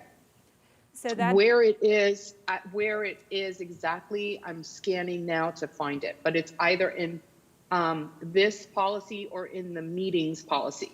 This policy that we are reading from, that Mrs. DiAgresta read from, is policy 0165.1, and it talks about agendas. Then we also have another policy that talks about meetings. So it's either in one of those two. But I initially did not expect for all of that wording to be added to this protocol. I would be very happy with beginning language such as the superintendent shall establish the agenda for the school board meetings in consultation with the board chairman. And then come down to A, B, C, and D of this policy. After, include an asterisk or a note that says all other protocols will follow policy 0165.1. Because there's a lot in this policy. There's also more to be included with regard to consent agenda. We don't really need all of that in our board protocols. We just need the gist of the responsibility falls on the superintendent to establish the agenda with the board chair and to upload all of the items within 7 days prior. That falls in line, we stick with policy but I don't think we need to get as wordy to include everything from the beginning to the middle of that policy. So that's my recommendation. Okay, thank you. Dr. Jones? The 7 days, obviously very important, so we have all the information. And meeting with the superintendent on a regular basis is also very helpful. And then I think it says 5 days if it's an emergency. And I think all board members, and we need to be, as we are, be respectful of anyone bringing something up at the last minute without having the information we need unless it is an emergency.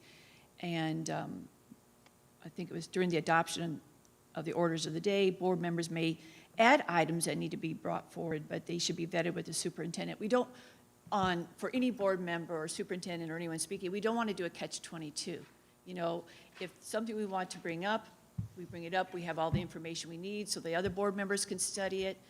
It's just for me as a new board member, again, these protocols, we're not trying to repeat policy, just as you come in, these are the things that will kind of help you to move forward. But the board members, and I think we've done a good job here, the 5 of us, as far as moving forward what we want to move forward, being respectful of anybody's, idea or action on it, but again, not trying to do a catch-22 for anyone.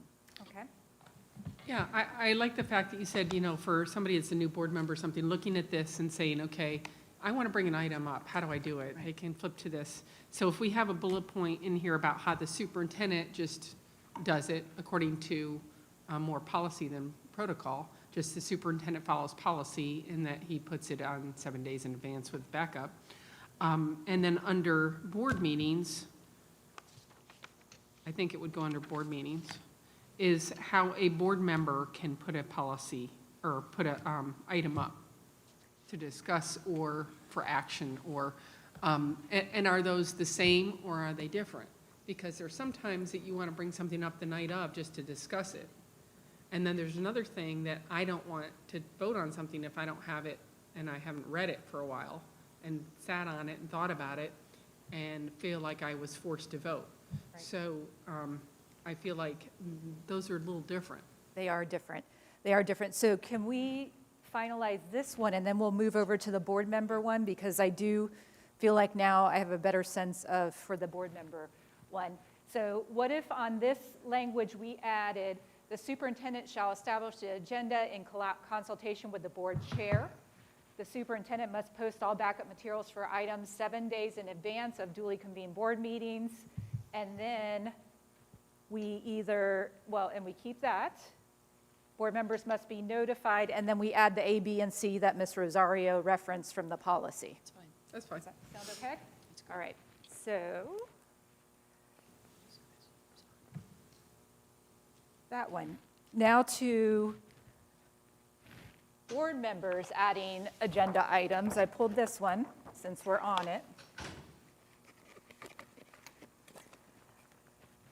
So I really think, so what we had is prior to board meetings, agenda items submitted by board members must be submitted to the superintendent. So that was one of the questions. How do I get an item on the agenda with the appropriate time frame outlined in board policies? I will have to defer to Ms. DeGresta if there's a specific time frame, because I could not find one today. Which one? Okay. It says 7 days in advance. 2 things here. So one is 7 days in advance is actually when the superintendent has to post the agenda. So getting it that day means that he's got to make all the changes the day he's posting. So that's one question about the time frame. The other piece of feedback I want to give before we discuss this is I also looked at some other board protocols, and I hear what some of the concerns are. I want to be able to add an item that comes up that may not be on the agenda, but we also don't want to be caught by surprise and have to vote on something that we're not prepared to vote on. So one of the board protocols that I saw said the board and superintendent have agreed to a transparent, no surprises way of work. And topics a board member would like to discuss will be shared with the superintendent. So if there are things that, oh my goodness, all of a sudden this came up, then at least providing the superintendent a heads up that because this isn't on the agenda, but this is a pressing issue, I would like to bring this up and I'd like to share. So just something to think on. Ms. DeGresta, did you have anything else to add on this? Just one comment, and Dr. Jacobs mentioned it already. The fact that this is proposing that if a board member wants to add something to the agenda, which presumes, in my mind, presumes it's something that you've got some backup information, you've got an explanation, it's something that's been thought through or maybe discussed in other arenas, and you want to bring it forward for possible action. In order to allow the superintendent the administrative time, if you wait until the 7 days before the meeting, it's a fire drill. Get Nancy to pull it. Oh, don't post yet. We've got to. So if you think about if a board member wants to add something with all the fancy backup, it should come in 8 days before the meeting, which gives a 24-hour period of time for the superintendent to intake it, get it on the agenda, be sure it's posting appropriately, and then 7 days before it posts publicly. That to me gives work time.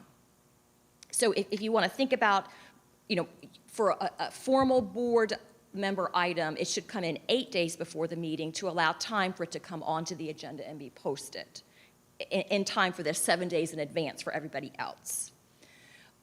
For the emergency, if it's a true emergency, I don't know that you're going to know 5 days before the meeting, as the other, under the superintendent's role and authority, things can be added 5 days. So I think under that scenario, it either has to come at the board meeting.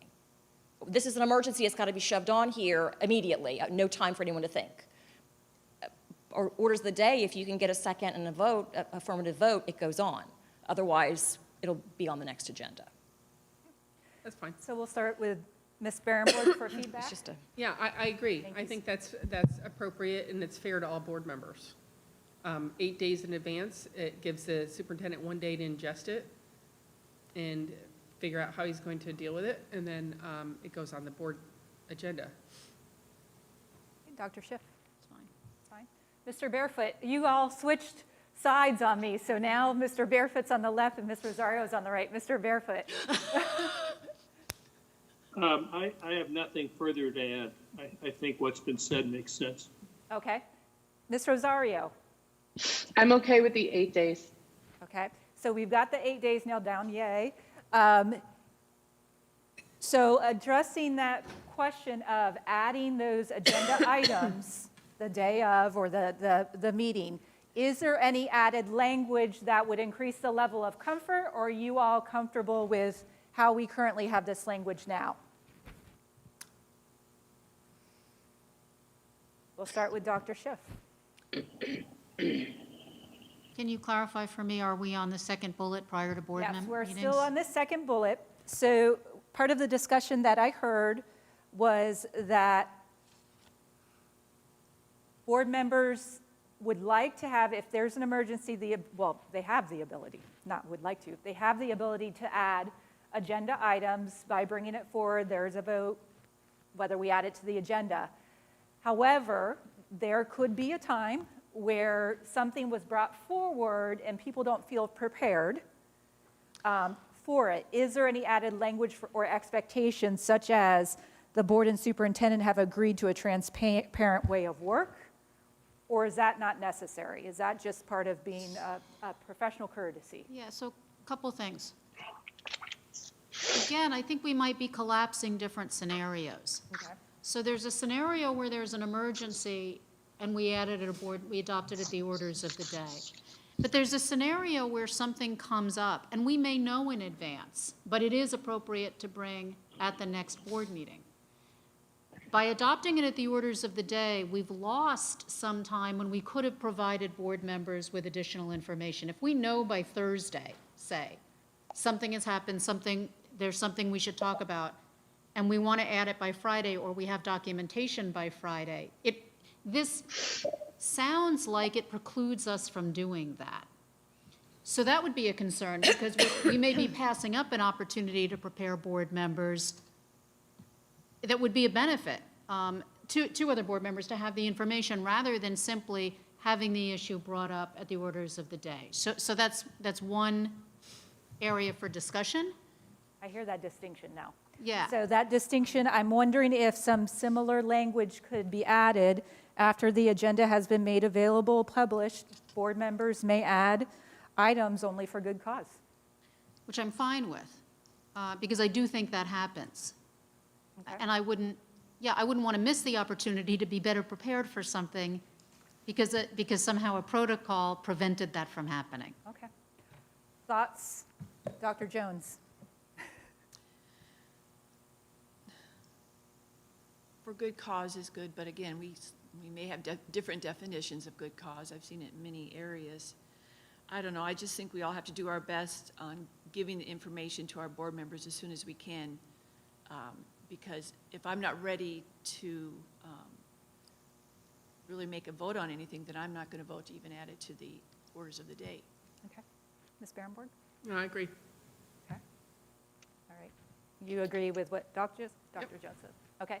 So can I get clarification? I'm not sure what you're saying. Are you saying, so yes, there should be an opportunity to do that, Well, there or? could be an opportunity, but it still takes a board vote to add it to the action items. Correct, but what I'm saying is there are times when something comes up the previous week. I might have information about that, which I could have provided to board members if there was an opportunity for good cause to do that. Right. And this is not something I think anybody takes Right. lightly or is randomly just sort of throwing information on the agenda. But I'd like the opportunity for myself and for other board members to be better prepared rather than simply something just coming up at the orders of the day. And I agree with that.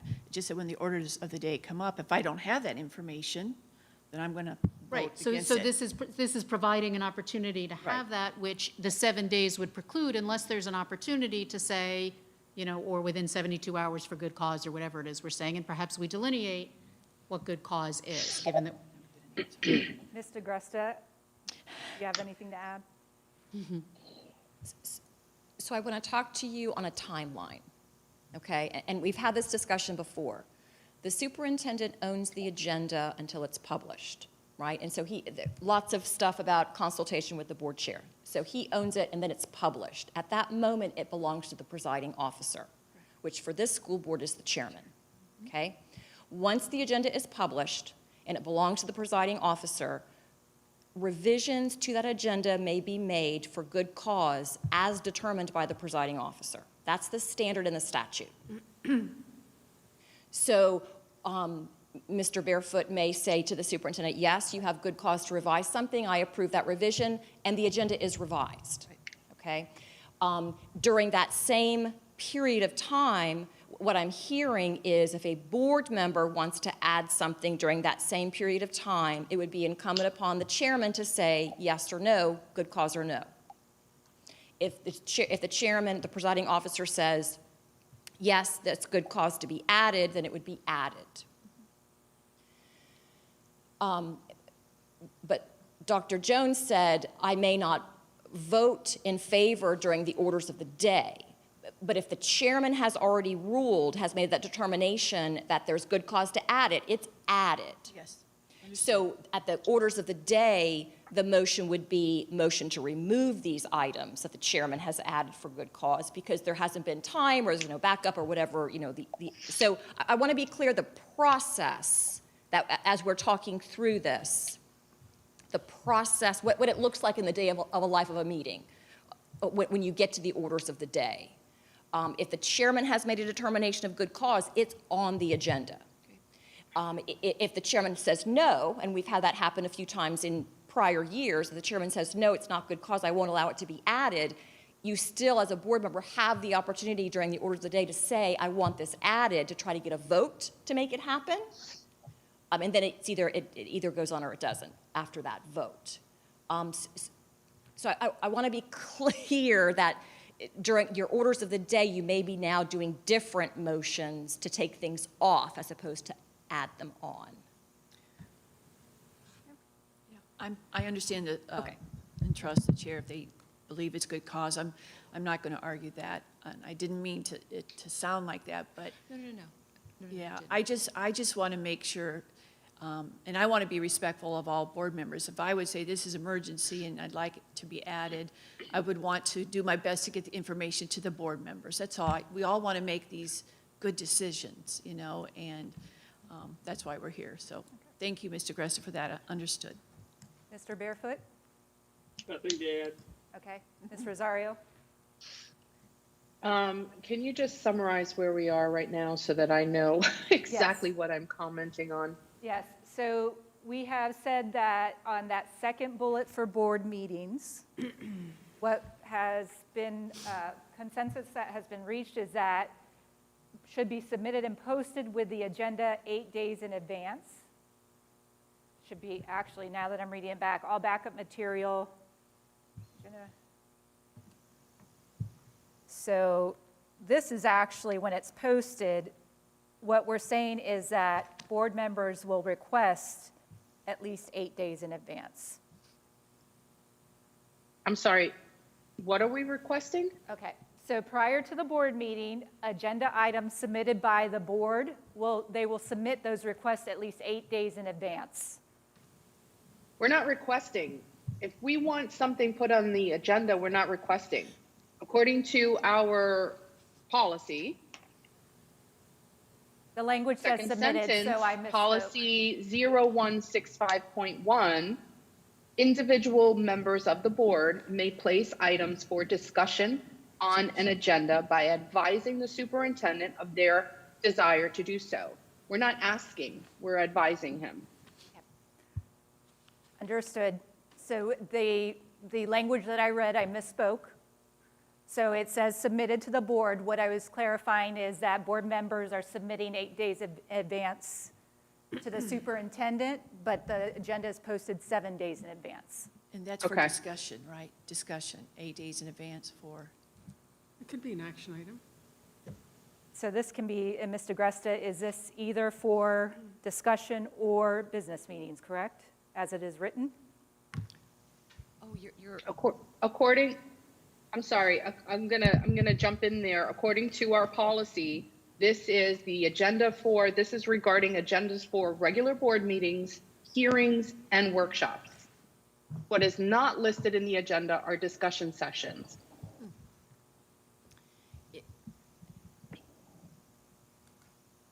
There's a definition, Mrs. Rosario, of workshops or work sessions, which includes those other meetings. So the definition of workshop in your policies in another place, which I'll find in just a minute, includes those other categories of meetings. So this would really apply to everything. I mean, the way your policy is written, these deadlines would apply to business meetings, workshops, discussion sessions, information sessions, interlocal agreements, all of those categories of meetings. Mm-hmm. You don't have to, but currently that's the structure that you're working under. All right. So for this one, we have that agenda items will be submitted by board members 8 days in advance. It will be posted 7 days in advance. And it sounds like no additional language on this particular item. Is that correct? Quick question. Sure. I had added here, again, it was a question, not a declarative statement. When we may have discussed an item to add with the superintendent, but we may give the backup, not directly to him, but to our executive assistant or his executive assistant. I don't know that it matters as a distinction, but we're not, sending necessarily all this paper and backup directly to him. Okay. So, Ms. DeGresta, if you could clarify for me, when we say superintendent with the capital S, would that include his designees? Yeah, so it would include, we would rely upon the superintendent to then establish those underlying processes for how the paper travels to where it needs to land and live. Just wanted to clarify that. Yes, ma'am. All right. Ready to move on? Yes. All right. All right, let me check that. So we'll go back this way because we kind of jumped forward. Just to reorient ourselves, we're back with superintendent's role and responsibility. Mr. Rosario has suggested added language. The superintendent will work with the school board attorney to provide newly elected school board members with a comprehensive orientation. The onboarding process shall include copies of Florida state statutes relevant to this position, state board of education rules, district policies, district budget, and other documents the superintendent deems essential to the understanding and operation of the school district.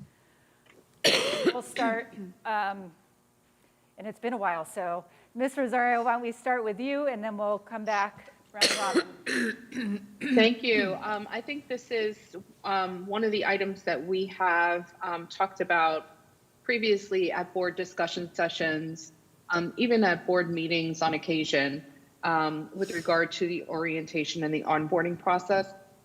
Dr. Moore did this exact thing this past election cycle when Mr. Barefoot and Dr. Jones came on board.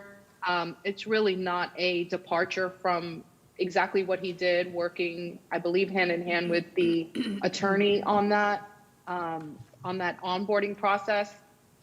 I think it's a good thing that we have it there. We didn't have one. I didn't have one. I just had a one-on-one with the attorney, and I was given a small little folder. And really, I think what the superintendent created was a really, really good way to onboard newly elected board members. So I'd like to keep that model, and that's why I added that here. All right, thank you. Dr. Jones, thoughts on adding this bullet? As someone who just received onboarding maybe a year ago, I thought it was very effective. Met with almost every person in cabinet as far as finance, personnel, instruction. Ms. DeGresta was very, very good. And, we received some pretty thick notebooks in each area. Sorry. And, it's really interesting because, I read through that policy book again. And you don't memorize it, but you know where to go to look for it, so that helped me.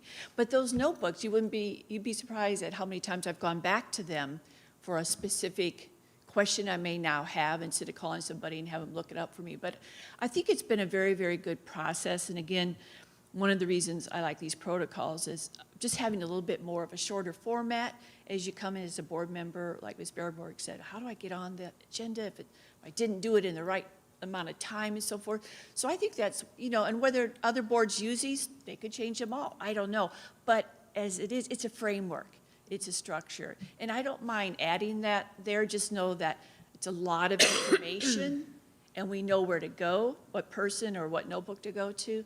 I don't have a problem with adding that, but just know that protocols kind of guide us. Ms.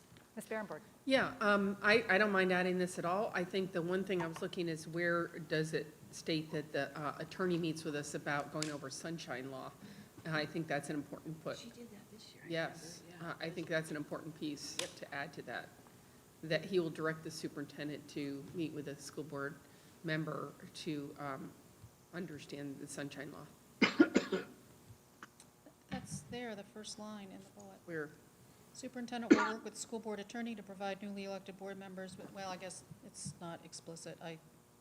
I read that as the conversation we all had with the attorney. What if I just added including sunshine? I would put sunshine law right in there. Specific, okay. Sunshine law, okay. And ethics. Yeah, ethics. Law and ethics. All right, Dr. Schiff, did you have anything else to add on that? The only thing I was not aware that new board members were presented with these volumes of information. As somebody who does not want to accumulate more paper, I would rather have it electronically.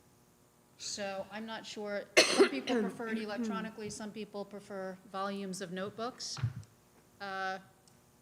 For me, looking in a computer is more expedient than hundreds and hundreds of papers. So What if we just said information related to?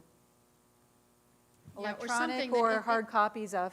And I think, can I interject something that, I do remember that Nancy sat with me on day one and asked me which way I want things. And she said, do you want it electronically or do you want it on paper? Because back then, we didn't have board docs. So I wanted everything electronic. And I was throwing out stuff that was from the 1950s and 60s out of my office. So I know that hadn't been weeded in a long time. That, I think, if you put information and then it's up to the board member to talk to the superintendent about which way they want it, I think you're fine. Okay. Yeah, I think we can do in 5 pages what is otherwise in 100 for people who prefer electronically. I do remember a conversation with Nancy, but I remember getting everything in hard copies in the beginning, because we didn't have electronic copies in quite the way we have them now.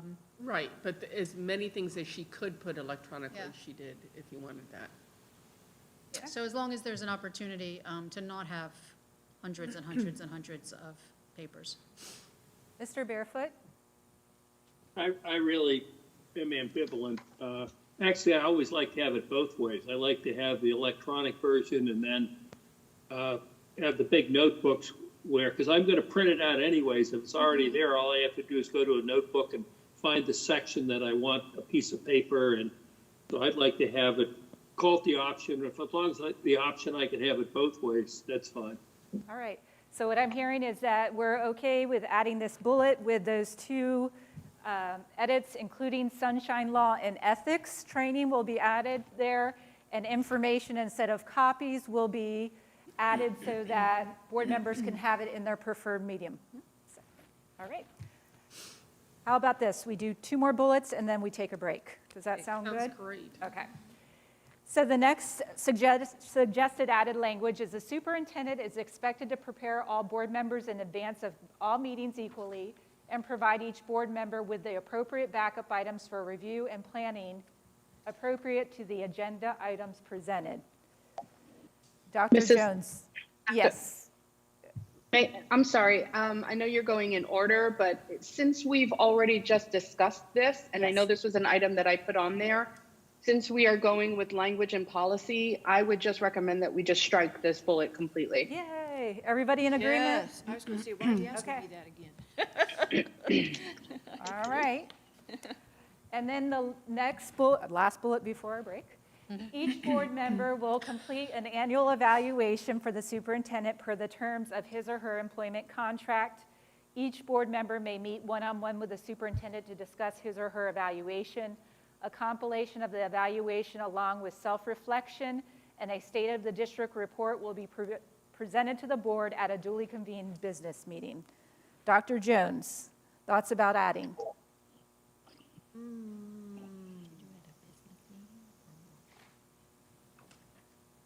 I'm not sure about adding. Don't we have something in there already regarding, So may I ask Ms. DeGresta a question, Dr. Jones? yeah, go ahead, yes, I'm just not Ms. sure about. DeGresta, could you share with us, is this redundant to information that's already in the superintendent's contract? Okay. Yes, this is an employment contract provision, and if you're looking to repeat, information, I mean, that's fine, I certainly want to allow you to do that, but I'm just thinking, because I'm not sure that this is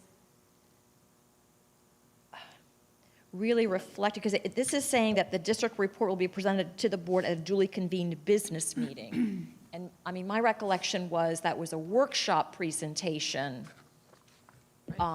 So I want to be sure that you're not limiting how the superintendent can share this information back. Oh, I do not want to add.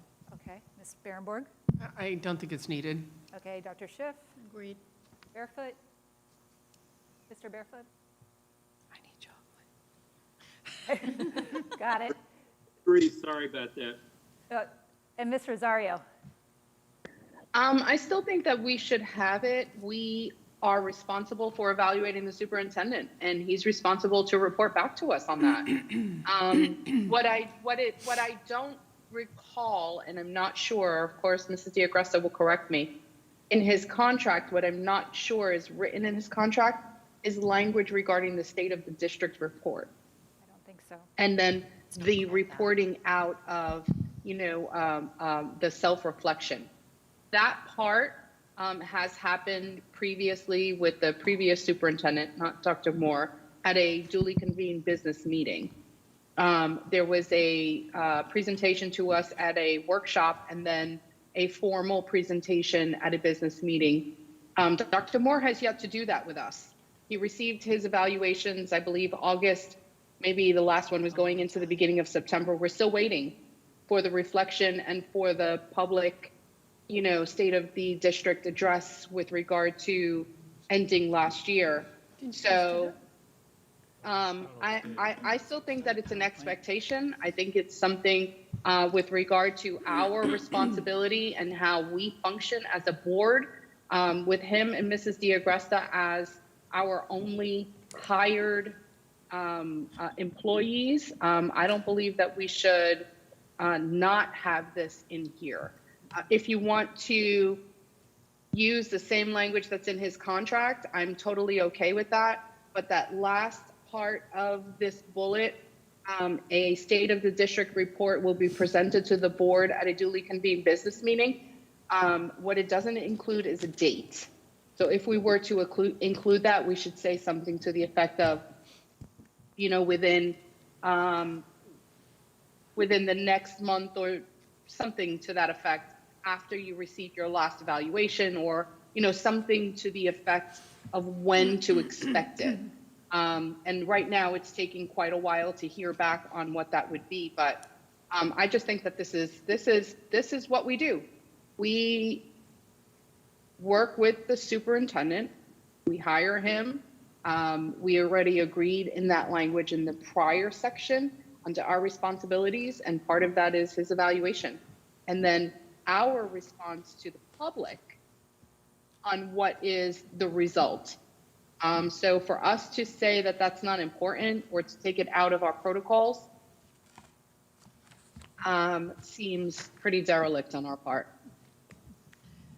I think protocols serve a certain purpose, and we have a contract with the superintendent, and I don't think anything that specific, that big should be in our protocols. I mean, the contract is out there for anybody to see, and as far as evaluation, we've all done that. I know we were delayed a little bit because we didn't get them all in at the same time, but the feedback Dr. Moore can give to us, but I don't see this in protocols at all. Okay, all right. And so Suzanne, just a question for you. So what I'm hearing, and I do know that there's details of when the evaluation should occur in his contract currently, would it be problematic to add things above and beyond in a protocol that is not already in a negotiated contract? No, we can't somehow attempt to change the employment contract with a protocol. Okay. So we have to stick with the contract, and I pulled it up because I couldn't remember, but the evaluation process begins before the first day in August of each year. The superintendent shall report to the school board his progress in meeting goals and performance objectives established, and it points to the previous paragraph where you establish those goals and performance objectives. So I don't know if that's what Mrs. Rosario is talking about. She's referring it as the state of the district. Is that? Yes. Okay. The contract is just saying will report to the school board his progress in meeting goals and performance objectives. So that's the contractual requirement. Okay. So based upon that information, Dr. Moore, did you have something to add? No. Okay. So based upon that information, I'm going to go back around and see what the consensus is related to this, adding or not adding. Ms. Berenborg? I don't want to get in the middle of a contract. I don't think we should. Okay. And I think adding anything in this bullet to that is going to get in the middle of a contract, and I think that we shouldn't put that in there. Dr. Schiff? I agree. Okay. Mr. Barefoot?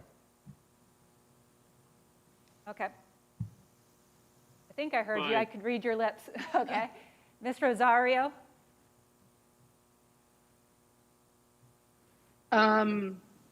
No, I think it should stay. I don't think that we're changing his contract. Protocols are expectations. Protocols can go above and beyond, but we're not asking to change his contract. I'm not asking to change his contract. So I just think it's part of an expectation. All right. And Dr. Jones? No. Okay. So it sounds like the majority right now are not comfortable based upon not wanting to get intermingling with the indicated contract. Are we comfortable at this time based upon the majority expressing that concern at this time? Everybody good? Okay. All right. So guess what? It's break time, guys.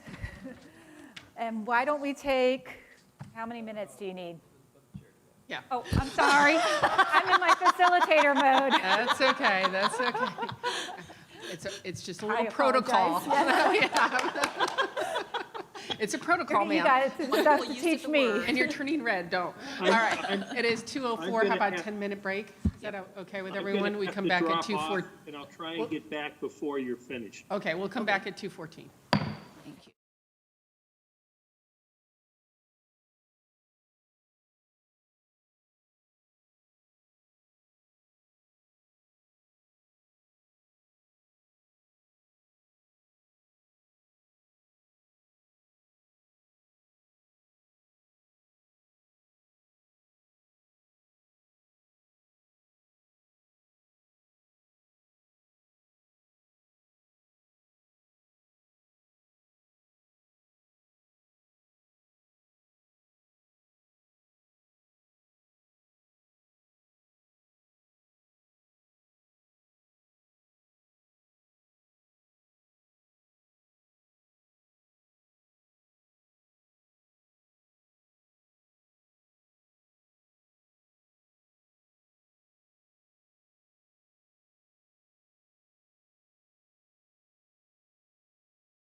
Back to order, and I believe we ended with the last couple of comments on the superintendent's role and authority, correct? All right. Turn it over to you, Dr. Jacobs. So we did finish up superintendent role and authority. So we are headed on to the next section, board chairperson and vice chairperson. The first bullet in this section says the school board chair or vice chair does not have greater authority than any other school board member. Dr. Schiff has added at the end of that bullet, except to call special meetings of the board. And then Ms. Rosario has added the school board chair or vice chair, and then it's just a do versus does kind of thing. I will tell you that I looked it up, and you can use either one, because I was curious myself. It's used either way, so we're fine on that. So let's start with, I think, Ms. Berenborg. That's where we stopped off last time. Any feedback? Yeah, I'm fine with adding except to call special board meetings. That's fine. Okay. Dr. Schiff? Yes.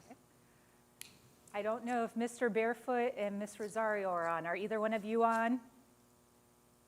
They gave up on us. Okay. Oh, no. I'm here. Okay. Yeah, in English grammar terms, the school board chair or vice chair, if we were to do the school board chair and or the vice chair, which I just realized we did not do, maybe we should add that. Maybe we should add the and or. Anyway, the school board chair and or the vice chair do not have greater authority.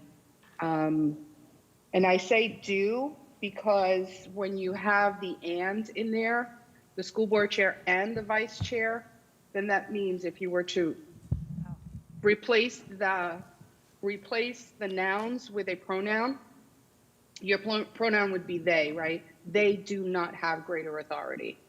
Okay. And I know that's really a grammar thing, but to say the school board chair or the vice chair does not have greater authority, it was irking me. Sorry. Ms. Berenborg has a comment. Yeah, the only thing that I would add to that is the vice chair cannot call a special meeting. So we need to have that distinctively different then. Okay. Wait, I'm sorry. Are we on the first bullet? Yeah, you were That's not, on when but we were that discussing doesn't it. say, that's just has authority. That's not about the meetings. So there was feedback that was provided by Dr. Schiff, which added a comma, except to call special meetings of the board. So I would not agree with the addition because we have that language in the prior special meeting discussion. Can't even remember where it is right now. We just discussed that with who can call a special meeting and who can't. So maybe we don't need it in this particular bullet. All right. Mr. Barefoot?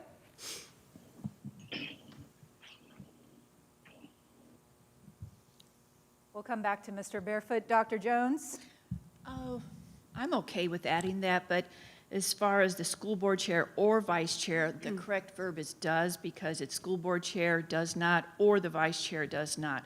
And if there was an and, it would be do. But as far as adding, except to call special meetings, I'm fine with that. Great, then Mr. Gresta, could you please weigh in on adding the except to call special meetings of the board, because if we add that at the end. Right, the vice chair does not have that authority. The vice chair would have that authority if they were sitting, if the chair was otherwise unable to serve and they were sitting in the role of the chair, they would have that authority. Okay. Dr. Schiff? Make a suggestion. I'm not a big fan of and or. So one possibility is to change, first off, to break this into two separate bullets. To have a bullet that reads neither the school board chair nor the vice chair have greater authority than any other school board meeting. Next bullet is the school board chair is empowered to call special meetings of the board or some such thing. But that then, But then, as per Ms. DeGresta's comment, does there need to be something about, unless the vice chair is sitting in the role of the chair because the chair is unavailable? Does that need to even go in here? You have another bullet, a couple of bullets down that talk about in the absence of the board chair, the vice Right. chair shall assume Okay, the so then roles it and doesn't need to be here. responsibilities, Okay. so. Okay. Okay. So what I'm hearing is neither the school board chair nor the vice chair has greater authority than any other school board member. The school board chair has the authority to call special meetings of the board. Yes, it's fine. And it can either be an add-on to this bullet, or it could be a separate bullet. Dr. Jacobs, that's a double negative, neither nor, so it should be neither or. No, it shouldn't. You can't have a double negative. No, No. it's neither nor, either or. Correct, neither nor, either or. Either or. So what's the language that we're using? So we have neither nor, so neither the school board nor the vice chair has greater authority than any other school board member. Okay. All right, so we're good on that one? Yep. The next one is the board chair consults with the superintendent on board agendas. Oh, wait. This might be one we have already talked about. No, we haven't. have. The board chair consults with the superintendent on board agendas. Board members may add items for action or discussion through the superintendent, and we had said 8 days prior to the meeting. Dr. Schiff, any other, let me go through the feedback. Ms. Berenborg, this is some of what you were expressing before, adding that board members have the right to bring up items for action or discussion, and we did all agree that that was the case. And Dr. Schiff said through the superintendent or the chair. I might withdraw that. It's complicated by the issue, as Suzanne referenced earlier, that we don't speak directly to the chair, which I probably hadn't thought through when I was thinking about this. Okay. And then Ms. Rosario has added the board chair, revised the language, the board chair consults with the superintendent on board agendas for school board meetings, discussion sessions, and superintendent's workshops. And I almost wonder, based upon what Ms. DeGresta explained to us before with the meetings, that that term encompasses all of those different types of meetings. So Dr. Schiff, if we want to start with you, with the language and any needed changes. Can you start with someone else on this one? Absolutely, Ms. Rosario. The first part of the bullet that I have written, I am in agreement with, obviously, I wrote it down. The last part, the second part that I had stricken, I thought it has nothing, that's board members in general. And this section is specific to the board chair or the vice chair. Because we have that written in a previous section under board members, that's why I had it stricken out. So I think the first part makes sense, that the board chair consults with the superintendent. All right, I hear what you're saying there. Mr. Barefoot? He said earlier that he had something, previous appointment, and that he would try to come back. Okay, thank you. Dr. Jones? Is this redundant now that we have it in the other section, at least the second sentence? Yes, a little Okay. bit redundant, yep. Okay. Ms. Berenborg, is it redundant? agree. Okay. Dr. Schiff? The second sentence redundant or not? Redundant because we have it, Under board Elsewhere. meetings. Already have it. okay, it's fine. All right.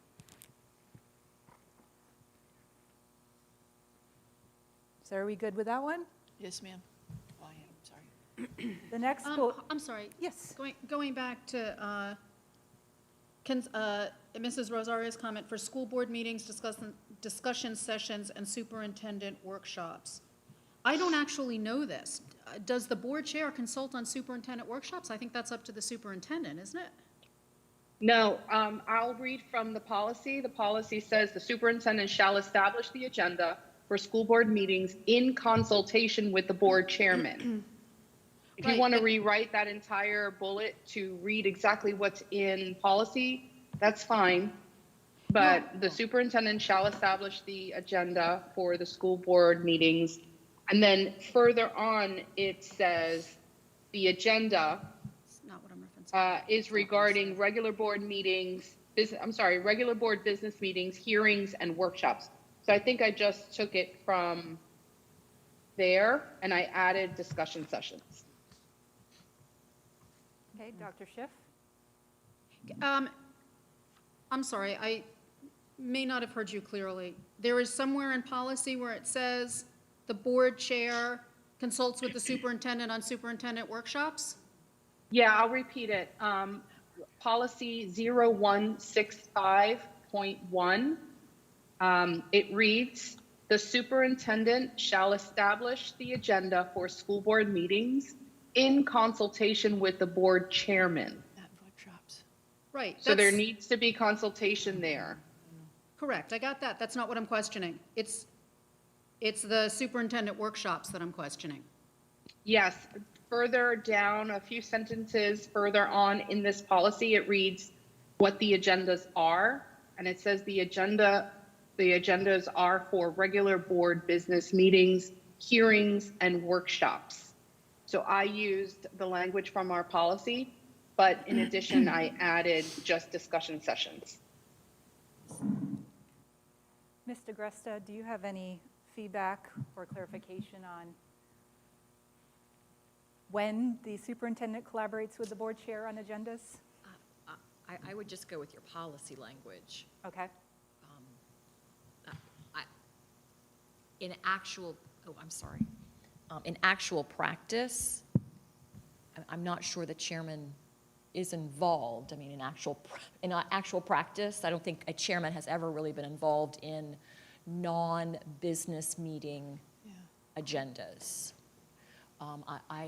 Just thinking back, I know that when we were establishing an agenda for a union impasse hearing, I know I worked with the chairman to establish that agenda, not the superintendent. Many years ago for an employee termination hearing, I worked with the chairman to establish that agenda. But I think I don't know that in practice the chairman is involved in workshops or discussion sessions. I mean, board discussion sessions, the school board members put their stuff on the agenda. It's not really the superintendent through the chairman doing it. How it's practiced and how it's written in policy, we should stick with policy. How it's written in policy is how I read it. You know, if Mr. Barefoot, for example, doesn't consult with, you know, the superintendent, whether I know that or not, or any chairman for that matter, you know, that's a different discussion. But as far as what policy has, policy is very clear, and we should stick with what is in policy. Unless the policy needs to be revised.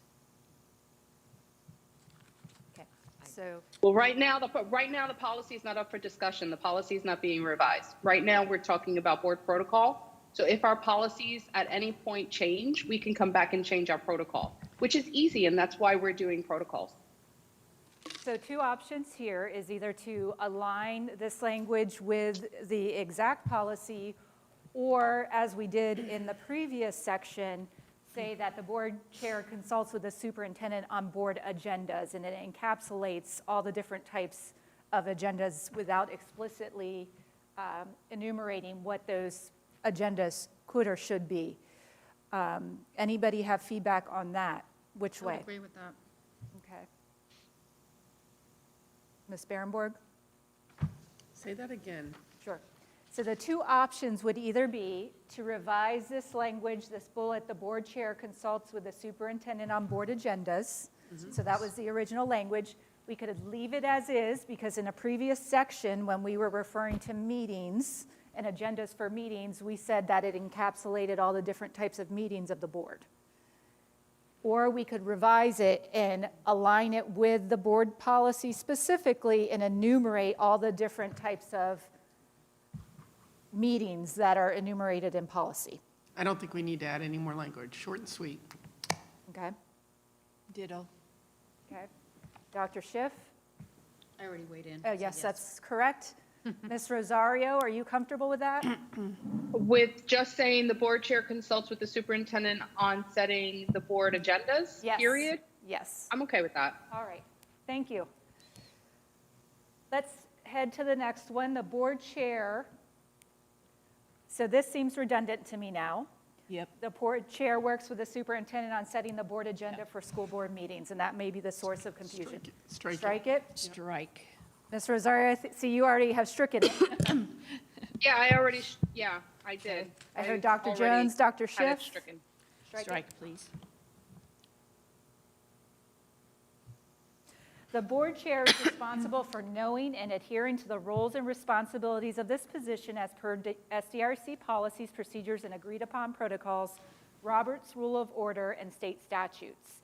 Ms. Rosario added, suggested revised language, this board chair officiates and runs all duly convened board meetings, discussion sessions, and superintendent workshops according to Robert's Rules of Order.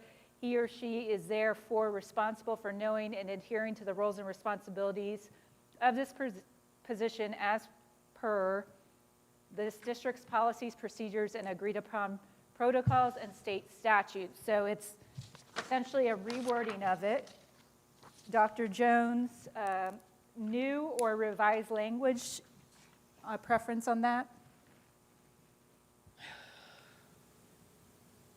And maybe, Ms. Rosario, if we could hear from you the rationale for the revision?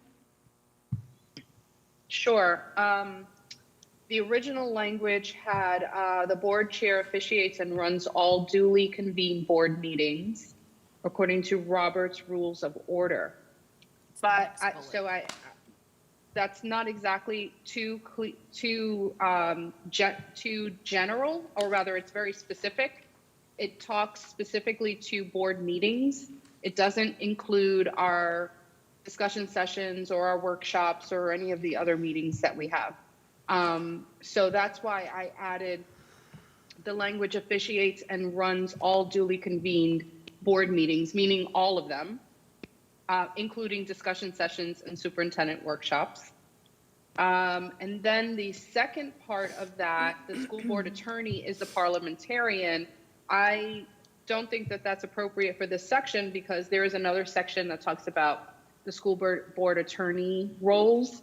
And I just thought this was specific to the board chair. Okay. Dr. Jones? The original one, it really doesn't delineate whether it's a meeting or a workshop or a discussion. I think they left it open so it'd be for everyone.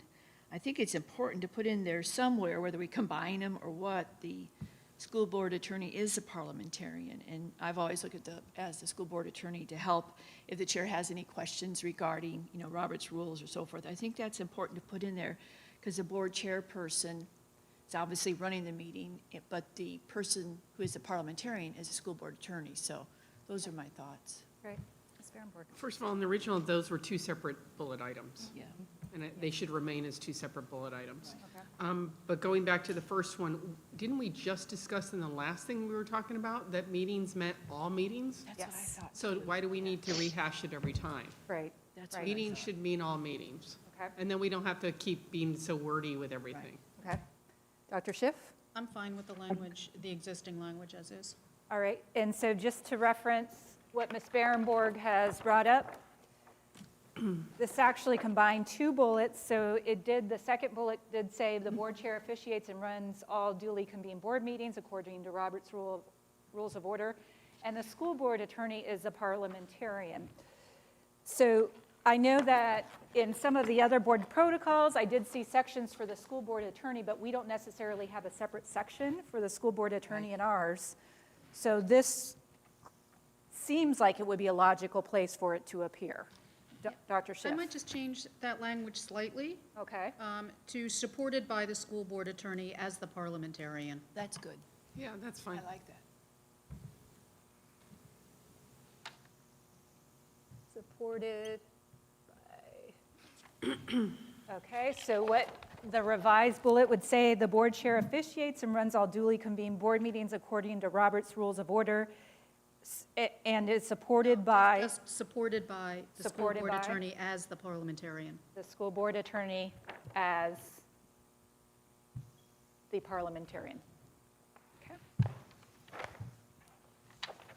So based upon that revision and the first bullet, knowing that in previous language we said board meetings meant all board meetings, are we okay with the language for these two bullets now? Yes. I am. I am. Ms. Rosario? I'm okay with it. Okay. All right.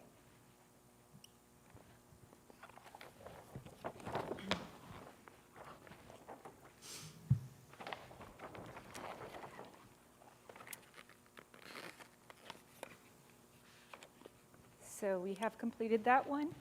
The next one, the board chair ensures that public comments at duly convened board meetings are directed to the chair and not to individual school board members.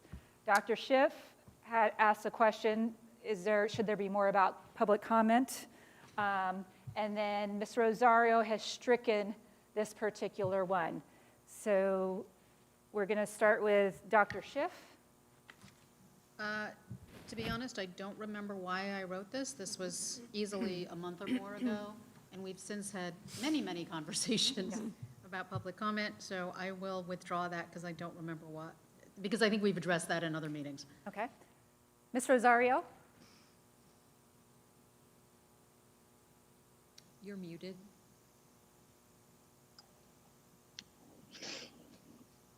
Are we under board meetings now? We are still under chair, vice chair. Oh, okay, I'm sorry. And which one was the one that you're reading? The board chair ensures that public comments at duly convened board meetings are directed to the chair and not individual school board members. Page 23 in the middle. Yeah. I had that stricken because I think that falls under officiates and runs all duly convened board meetings. If I remember, it would fall under the responsibilities, and that's why I had in my original post, in the original bullet that we were just discussing prior, I included in there that he or she therefore is responsible for knowing and adhering to the roles and responsibilities of the position as board chair. So in my head, how the meetings are run falls under that category. And that's why I struck this one from the original comments. All right. Dr. Jones? Well, it is in policy as far as when people address the board, it should be through the school board chair, so I'm fine with striking it. I don't know if we need to make it as an emphasis, but. Ms. Barenborg? I agree, it's in policy. It's something the board chair should do. I don't think it's always been adhered to. Okay. So I think putting it here is a kind of a reminder to the chair that they need to do that. Okay. Others, how do you feel about it being a reminder? Ms. Rosario, how do you feel about it being a reminder in the That's protocol? fine. Yeah, I'm okay That's with fine. that too. But I don't want us to limit the responsibility of the board chair at our board meetings, because he or she does more than just ensures that public comments are directed to him. He does way more than just that. Absolutely. The Robert's rules, ensuring and knowing what they are, following all of the protocols. So I just don't want to limit it to that, but that's fine. If that's consensus, I'll go with it. All right. In the absence, so the next bullet is in the absence of the board chair, the vice chair will assume the roles and responsibilities of the chair. The feedback Dr. Schiff has in here, the chair has the authority to remove disruptive or otherwise disrespectful participants from the meeting. The chair has the authority to recess the business meeting in the event of a disruption that interferes with accomplishing the business of the board. And Ms. Rosario provides some revised language. The vice chair will assume the roles of the chair when he or she is not present. So Dr. Schiff. So when this was written, this was prior to, we've had now many conversations Right. about what happens at board meetings. I do, though, think it's important that we're clear about this. I think there are times when we haven't been clear about this, and I think it has at times been problematic in meetings. So I'd like it to be clear. It's not specifically, it's just added as, this must be the end of the section. Yeah, it's not obviously specific. That particular bullet is fine with me. And I was just adding others to clarify the role of the chair, which I think do need to be specified in terms of keeping the meeting civil and orderly. So what you're saying is you do want those added, or you are okay? Yes, with- I do. Yes. Ms. Rosario? With regard to Dr. Schiff's 2 bullets, I'm okay with her second bullet.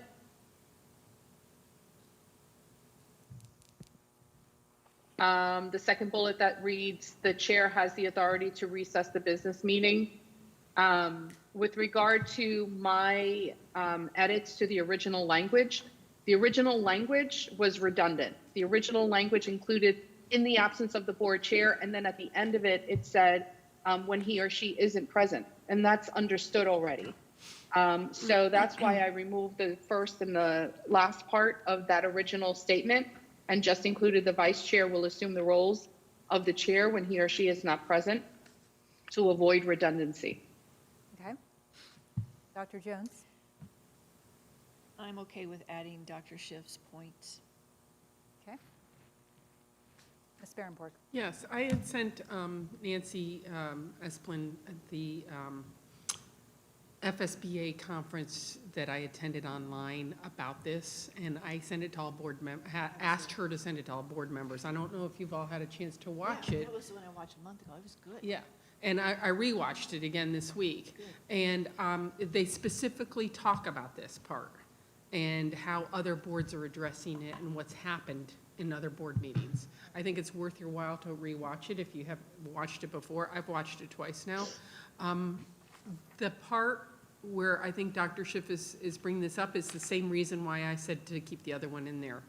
I think it's important for the board chair to be reminded of what their duty is to keep our board meetings professional and safe. Okay. All right. Good points. So, Oh, Ms. DeGresta. So does that mean you're in favor of them or you're not? Yes. Ms. DeGresta is waving her hand. Ms. DeGrasse. In the additional bullet point that Dr. Schiff is asking for with regard to the authority to recess the business meeting by the chairman, I would suggest that we also track the language in our policy. It's more than just recess, it's recess or adjourn. Okay. Because if we get to that situation where we just need to call it, then we want to be sure the chairman is not limited in their ability to get the meeting under control. Great. Thank you, Mr. President. All right, so thoughts on if we use the revised language from Ms. Rosario and then added the 2 bullets under there for, again, a reminder to the board chair of the role and responsibility. Dr. Schiff. This came up before, because I think both Mrs. Rosario and I are grammar wonks. The vice chair will assume the roles and responsibilities of the chair when he, she is not present, is not specific who he, she refers to. We know by the context of the statement, but grammatically it could refer to the vice chair, I believe. So I'm concerned when we're not really explicit in our language. Okay. Well, this is only talking about the vice chair. It isn't talking about anybody else. Well, no, It's only when he, talking she about is, the vice chair will assume the role of the chair. Correct. When he or she, meaning Just put when the chair the is not present. chair. But if you want to be specific, we can say the vice chair will assume the roles of the chair when the chair is not present. Right, That's fine. just change it. All right. Are Can we go back to the top one? Yes. The chair has the authority to remove disruptive or otherwise disrespectful participants. They have the authority to direct law enforcement to do that. yes. Good point. Okay. Good but point. they don't I have the agree. authority to do that. I agree. I shouldn't have. That's where you come into play. State statute. Yeah. They do, they can direct that an individual leave the meeting. They can yeah. direct the individual leave the meeting, but if the individual does Don't. not want to leave the Right, meeting they or does not don't. choose to leave the meeting, which we've had before, then that's up to the authority of the law enforcement in the room. So to that, though, we should be specific, right? Because it's one, the board chair may say, you're being disruptive, please leave the meeting. The person will either do that or not To do that. direct the removal of, can we say, Yeah. chair has the authority Direct to the direct the removal of. removal There you go. of, and then it's either please leave or law enforcement, please come forward and remove. Ms. Rosario? I have an issue with the otherwise disrespectful, because that is very relative. Who defines what is disrespectful and who doesn't? I, for example, find that if board members curse at any one of our meetings, I find that very disrespectful. But who makes that determination at our board meetings? So if we were to remove the otherwise disrespectful and just keep the remove disruptive, I'm sorry, the board chair has the authority to remove disruptive participants, I could support that. Okay. Sorry. Because you can be disrespectful at the podium. I guess there are different levels of it, right? There's levels that are super egregious, and then there are levels that, if you have tough skin, you just let it roll off your shoulders. So I don't know if I want to remove every single person who's disruptive. Who is disrespectful. Certainly disruption, because that will interrupt the entire flow of our meeting, our agenda, and everything that we have to do in terms of our business. But I think we toe the line here with the definition of otherwise disrespectful. So I would just remove or otherwise disrespectful and call it a day, and then I can support it. Okay. Ms. Berenborg? Yeah, I think that the only thing in statute, if I'm wrong, correct me please, is what Ms. Rosario was saying, is only the part where it's disruptive.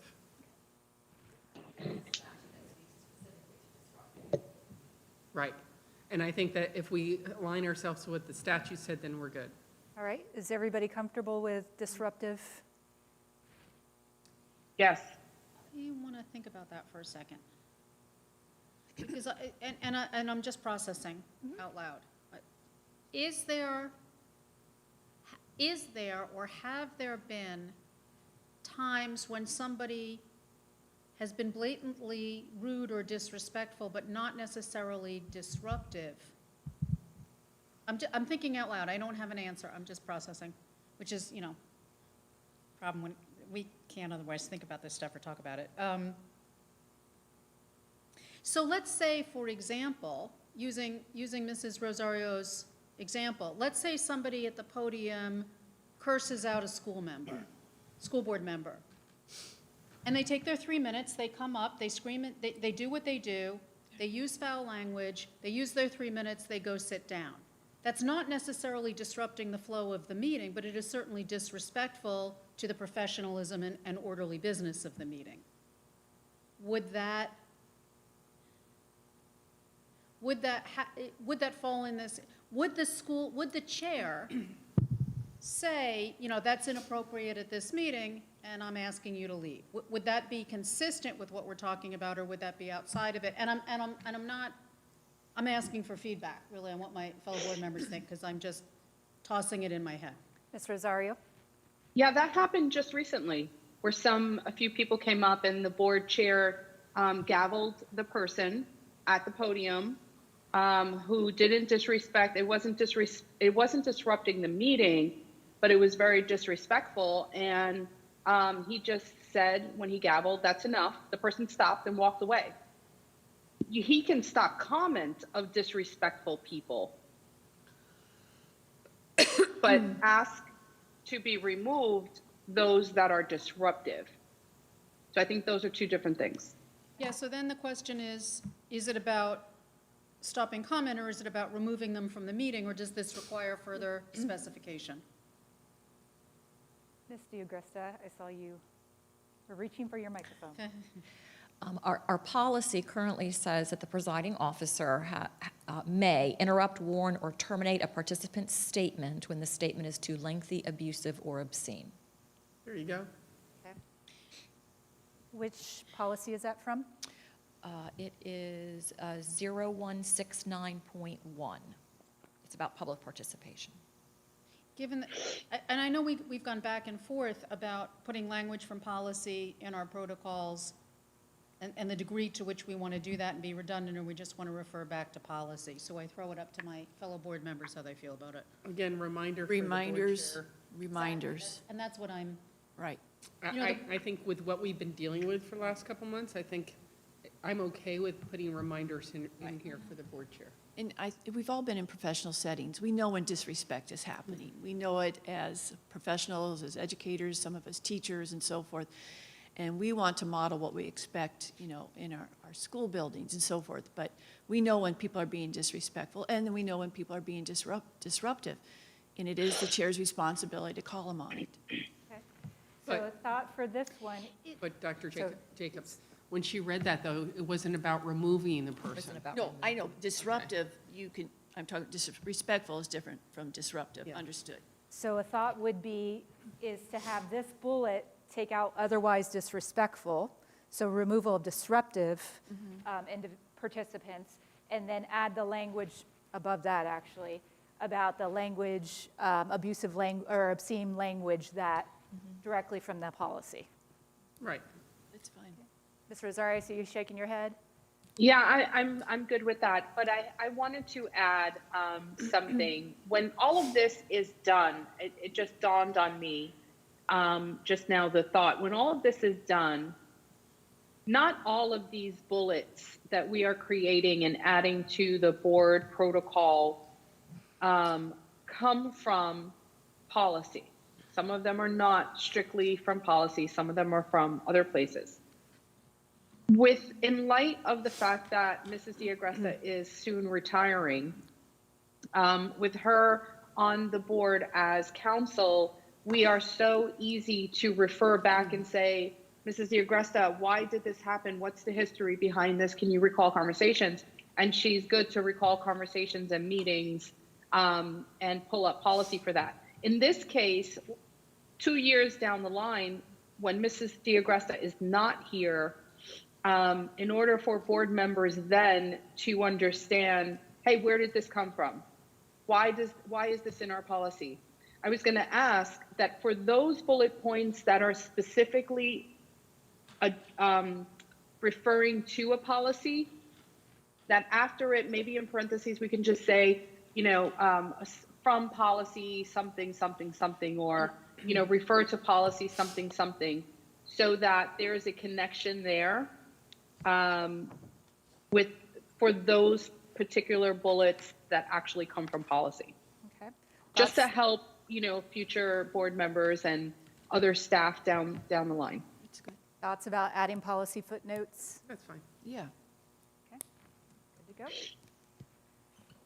go. All right, and then the last part of this section, some added recommended language from Ms. Rosario. The chair should be accessible and work with district staff to ensure adequate coverage of the list of the events listed on the board calendar. Thoughts on that? Let's start with you, Ms. Rosario. Let me think. Yeah, I think that's an expectation of the chair. There's more to the chair, a little bit more to the responsibility of chair, other than running our meetings.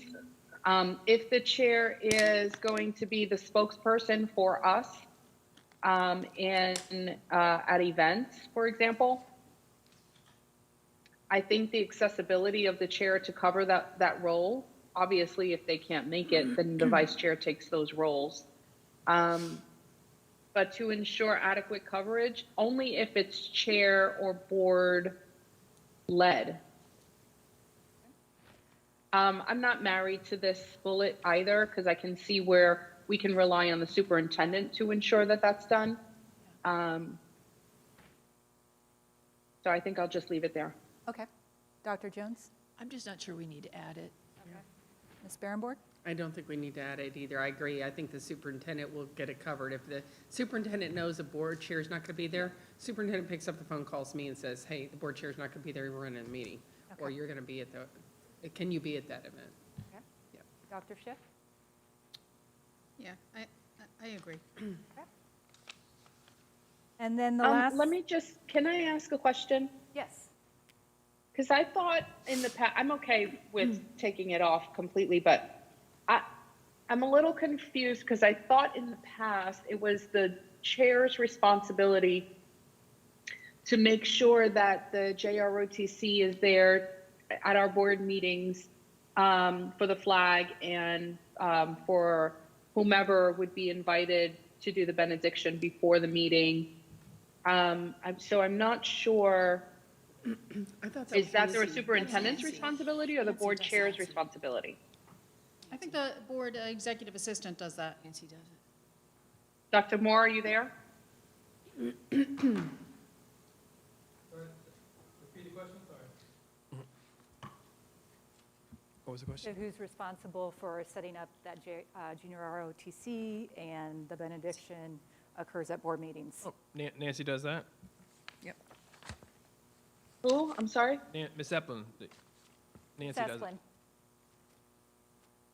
Oh, Miss Esplin. Mhm. See, I thought that was the board chair through Miss Esplin. No. That's what I think that's what our previous board chair did, was make sure that there was always someone here for the benediction and that JROTC was always, or, if not, which one of the JROTCs. Maybe we should discuss that. Maybe we should now during protocols determine whether that should be Miss Esplin's responsibility or the board chair's responsibility.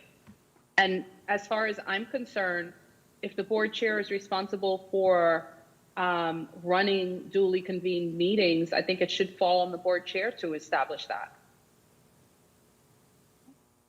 Thoughts from others? I think Ms. Esplin does a good job. Yeah. I think that's over and above Yeah. for the board chair. I think that Mrs. Esplin has been doing a terrific job. I think that's an administrative function of the executive assistant who serves the chair and the board. I think that the board chair calling around and doing that and adding that to their plate is not their responsibility, nor in the process of running a duly convened meeting. Now, can they give input? Yes. Okay. They should give input, but I think Ms. Esplin does a great job, and I think she's in the day-to-day operations, and I think day-to-day is something we should stay out of. So what I'm hearing is that we'll move on to the next bullet here. The chair will serve as a spokesperson at events and will set aside personal views when speaking or answering correspondence on behalf of the board corporate. Dr. Jones. That's fine. Okay. I'm fine with that. Okay. I think we have to clarify what personal views means. Okay. Political views, religious views, international, I think that has to be really clear because you're now saying, you're giving direction to the chair on how they can respond in their correspondence. And if we are going to have something about the chair on that, we have to be really specific what personal views means. Okay. Ms. Rosario? We could say nonpartisan. How about that? How about the chair will serve as a nonpartisan spokesperson at events? Can I interject? How about the chair will only share things that have been duly voted on by the board? Okay. So that way they know that they're staying in their lane. They're not Or going publicly discussed Yes, and/or. publicly discussed Publicly or- discussed And agreed upon? And agreed upon. and agreed upon by the board. Right, And we'll, that's fine. This is, the spokesperson at events or speaking and answering correspondence are two different things.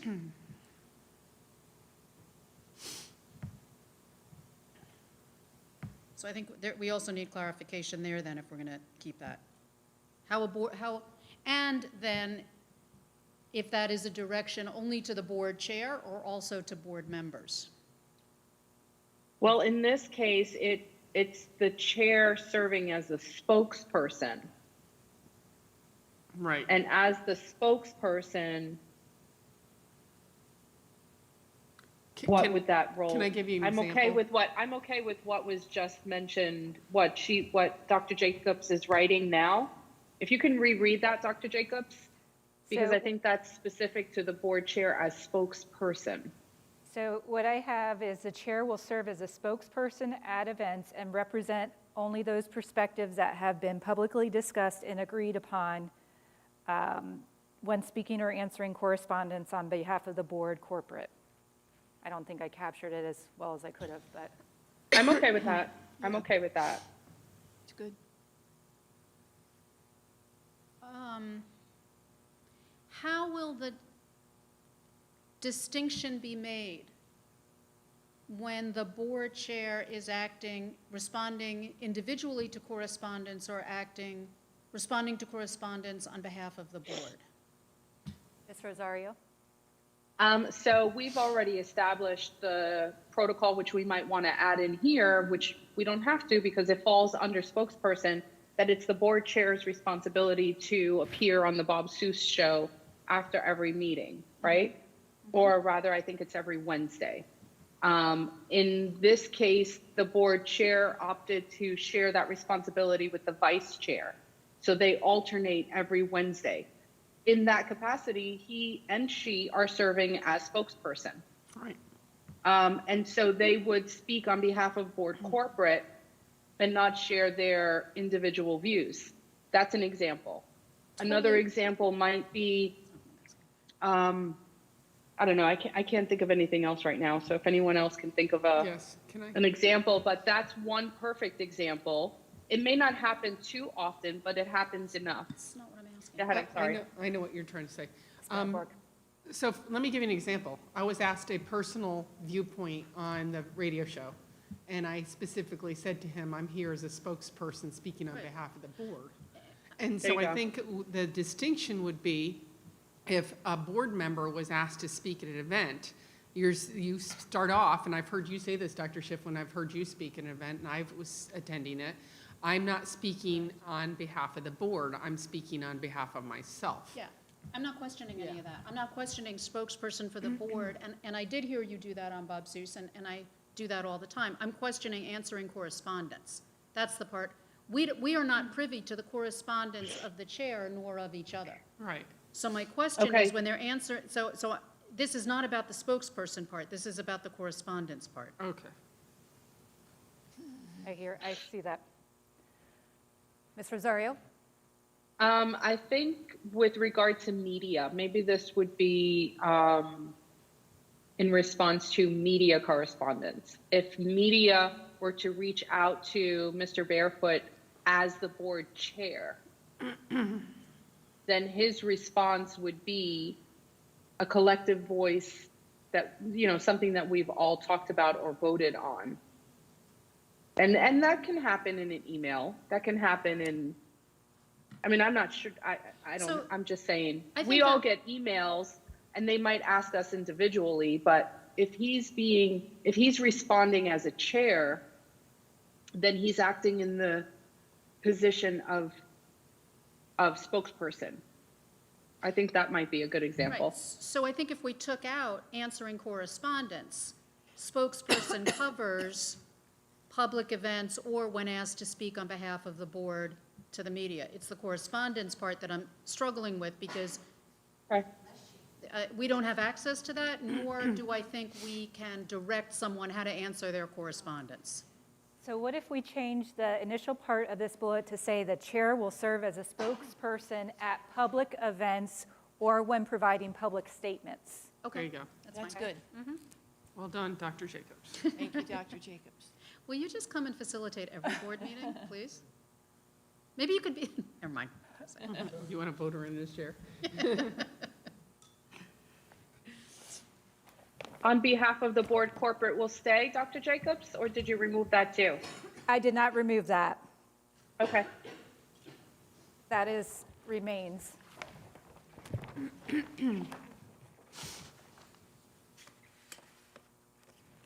All right, we are done with board chairperson and vice chairperson. Now on to board meetings. Our first bullet, board meeting schedule and agendas. I wonder if that should say schedules. And agendas are set by the superintendent in consultation with the board chair. Ms. Barrenborg.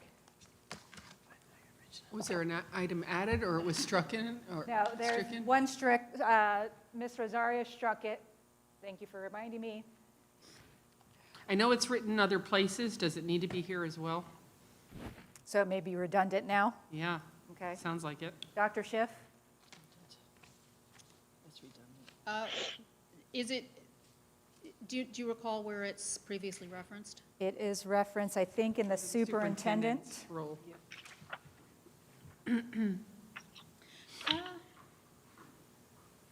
Yeah, I guess this is, we need clarity if we're talking about what happens at board meetings or how board meetings occur. If it's how board meetings occur, we've already discussed that. If it's what happens directly at board meetings, then those things in this section have to be relevant to and reference that. Okay. Ms. Rosario? Yeah, it's redundant. We shouldn't, less is best. Okay. There's quite a few in here, by the way, that are redundant. And I just think that rather than repeating, for this particular section, we should just stick with the expectations of the board meetings that are not already repeated. Okay. And Dr. Jones, I heard you say? Redundant. Redundant. Yes. So are we comfortable with removing this one? Yes. Okay. I am.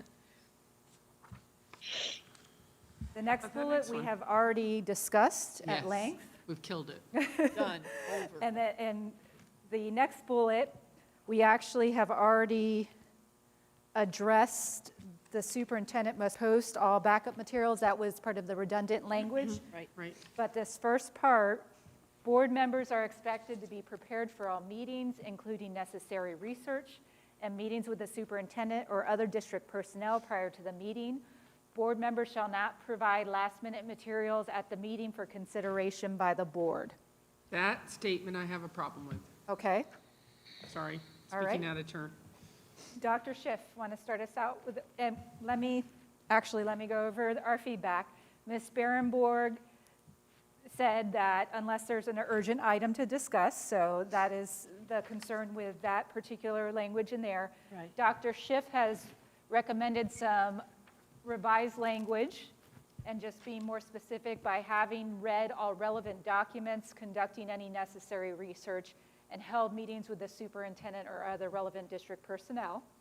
And then Ms. Rosario has also provided revised language and has struck meetings with the superintendent and other district personnel, and board members should try not to provide last-minute materials at a meeting for consideration by the board. Okay? Dr. Schiff. There's a lot in this one. I know. Yes.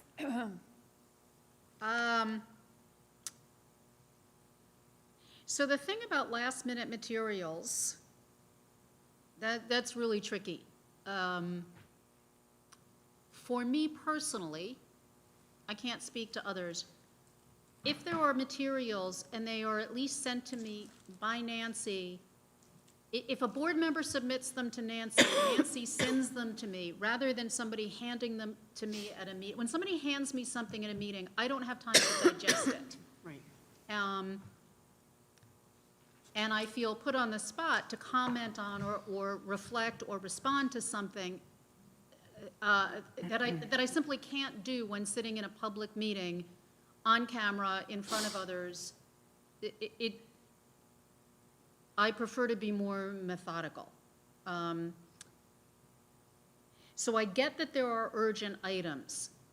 My thought is, I don't know if this is true, that if there is, that if a board member comes to a meeting with materials and has them handed out to board members, there has been time to gather that material, have it printed, and have it handed out. That material could have, I think, been electronically sent to board members in probably the same amount of time. Okay. I would it's not that I would prefer that happen, I would probably prefer either both things happen or that there be something, and that we really try and avoid doing that. Sometimes it happens. Okay.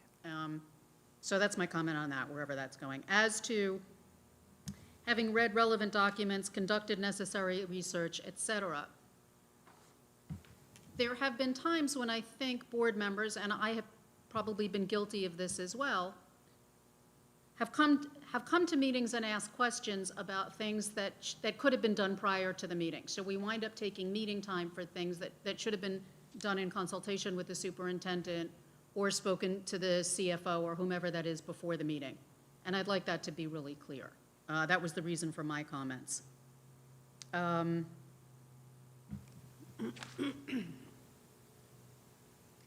We've gone through already the, I'm sorry, are we on the The yellow is, this is We're on the done. yellow bullet, yeah, that's what I, Yes, yeah. yellow Okay, is that's done. all gone. Okay, good, okay, that's all I got for the moment. Okay. Ms. Rosario? All right, so there are two things that we're talking about, the original language and then Dr. Schiff's language, right? Correct.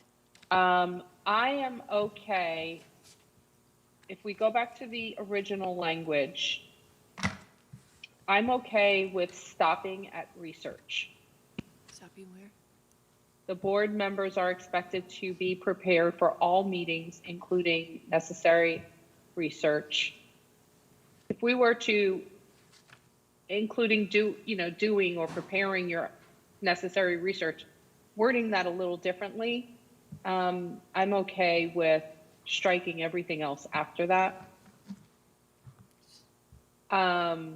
Because I do realize that there are some opportunities for last minute items. I don't know how we can, I have to think it through again. I don't know how we can allow for that possibility, but I can think of 2 meetings right now where literally the day of, on the dais, there was something for action that was brought to us. And that's just, it shouldn't be that way. So that's one of the reasons why I initially said try not to, so that we can make an effort not to do that. If there's something urgent, time sensitive, then we should be able to have allowance for that. But I don't want us to take advantage and to ruin the flow of how our meetings and our work goes. Okay. With regard to Dr. Schiff's language, I would be okay with Dr. Schiff's language, again, with the exception of shall not provide last minute materials, because that's so definitive. That doesn't allow us some of the leeway that we may need. Not saying that we do, that we may need. So I think I'll just end it there. Dr. Schiff, or Dr. Jones? Some doctor. Yeah. If there's an emergency, I certainly expect the superintendent to bring it to us and give us as much information as possible. And sometimes that can be last minute, and I understand that. But I just go back to what I said before, because I'm not sure where we are and what we're adding, what we're deleting, is that, if a board member needs to bring a last minute item and does not have the opportunity to share it with board members before. Now, the chair has the right to put it on, understood. But as I said earlier, if I don't have the information ahead of time where I can really study it, I'll probably vote it down, because I just think we can't act like that. We have to be respectful of everyone. If there's an emergency item and we see it and why it's being brought, okay. But getting that information ahead of time, for me, is crucial. Yeah, I put on there, on my note, was just adding the part where it says unless there's an urgent item to discuss. because there have been urgencies. But the other thing is, I do like backup way ahead of time. However, we are not allowed to share backup because of sunshine law. It has to be transparent. So it either has to be duly noted and posted in the meeting with backup in the meeting, or presented at a meeting where we talk about it. So if I found something between, let's say, that Tuesday and the following Tuesday, which I have, it's frustrating to not be able to share it with board members. Let's say I found it on Friday. It used to be that the superintendent would just amend the meeting and add it. And that's fine. If the superintendent does that, I can send it to the superintendent, he can amend the meeting, add the backup. But if it's not, if it's found over the weekend or whatever, then there's no other recourse a board member has other than to bring it to the meeting. Because we can't give it to you ahead of time because then we have broken sunshine. Is that correct? And people would wonder, why am I getting this item? Because there's nothing on the board meeting to discuss it. So I want to be sure I'm understanding your hypothetical. Okay. Are you talking about an item that you as a board member added to an agenda? No, I'm talking about an item. Nothing on the agenda? Right. Okay. I'm saying something happens, I want to add, a board member wants to add something to the agenda, right? Okay. And they have backup, but they're not able to get it to us because it wasn't put on the agenda. Okay, so couple things. A board member can follow the same process as the superintendent can follow, that the agenda has been published, so it no longer belongs to the superintendent, it now belongs to the presiding officer, right? So the presiding officer can approve amendments to the agenda for good cause. So it's the presiding officer. So if a board member wanted to add an item to the agenda currently, right, under our current process, they would submit that to the superintendent to be added for good cause. The chairman would have to agree that it's a good cause reason to put something on, can say yes or no, and if the answer is yes, it goes on. If the answer is no, at that point, the process that I would suggest is a one-way communication to all board members. This has recently happened, information for your information. And then during orders of the day, I'd like to put this on the agenda. And if you can get a vote, it goes on. If you can't get a vote, it doesn't go on. So how would you get that one-way communication out to the board? I would give it to the executive assistant to the school board and say, please distribute to all school board members. And so you just give them this item to review? It's a one-way communication. Yes, but it would be an item to review, but not, I'm going to be putting this on the agenda.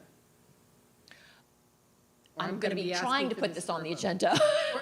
agenda. Could they say, I'm going to be putting this on the orders of the day, asking for a vote for this? See, that's where I think we're going to get I'm going to sticky. try to get this put on our next agenda. You could say that. Yes, absolutely. Okay, because I've never felt comfortable with doing that because I always felt So like that was. yeah, it's a one-way communication out. This has happened. You're not saying how I'm going to vote or the pros and cons. You're not having that discussion. Okay. It is a one-way communication. This has happened, and I'm going to try to have this placed on our agenda for Tuesday. And so this would be something that I could say, send it to you and say, hey, I would like to send this out to board members as a one-way communication. Are we cool? Does this work? Yes, and I'm happy to help And with I'm that fine with process. doing that. I So just felt one like in way. the past, we've always been so scared about talking to each other or doing something to in any way look like we're skirting sunshine law. And that's why I often put on my emails that you probably don't read it anymore because it's on everything. Please don't reply all to this Right. communication. Please don't reply all to this communication. Right. Mr. Rosario? You're muted. Sorry again. I missed the tail end of what Mrs. Barenberg mentioned, but I did hear all of the comments that Mrs. D'Agresta stated. And if we're to, I think we should include that in our protocols. If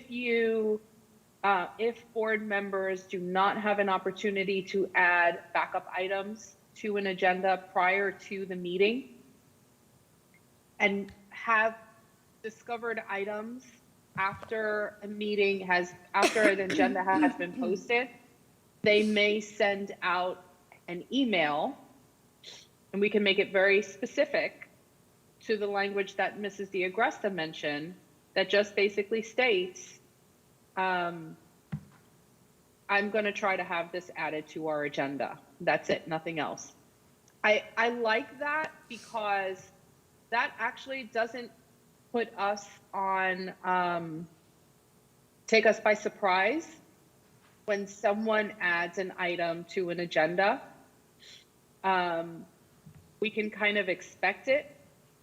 And when it goes for a vote, we don't have to worry about or think or question, what is this about? We already have the information in an email in terms of backup. So I kind of like that, and I think we should add that in as a protocol under board meetings. I agree, because I think, that has been very gray to me about how to proceed with this. So I think it's important that now that I know this and I'm woke to it, I'm going to make sure that I, if this ever comes up and like it has, I know that I can send something out to board members and feel comfortable with doing so. Okay, so 2 thoughts as we go through this. Ms. DeGresta wanted to say something. I'm sorry. Right, I understand. And it doesn't even if you bring it up at the meeting. No guarantees. Okay. So a thought on the board members shall not provide last-minute materials. What if we said board members shall make every effort not to provide last-minute materials? Okay. That's fine. That's professional.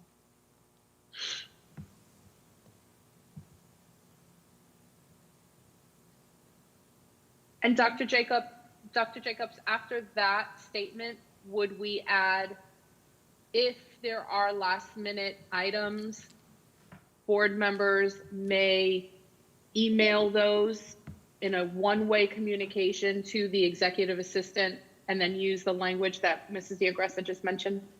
So that was a thought, is after that, adding another bullet or another sentence. How are others feeling about adding that one-way communication for last-minute backup or potential items? I think it helps future board members. I think it's Okay. good direction. Dr. Schiff? I'm okay with it. And then, but- yes. I will only say, the only reason I was making the gee, I'm thinking face, is because that's another one of those where it's in other communication, right? What we go to ethics training every year. We talk to you all the time. Whenever we have a question, if we're smart, we call you first. So it happens in so many other ways. I don't object to putting it in here, but it's one of those, I think it's a is good it in reminder. 7 different places? That's just what I was thinking about. But I also think it's a good reminder, because even I felt like I worry, I always caution on the side of not doing something because I'm afraid that it's wrong. So I think it's really important if we have it here and we've all agreed to it, that if a board member is sitting here going through this, they go, oh, I can do that? That's how I do it. Okay.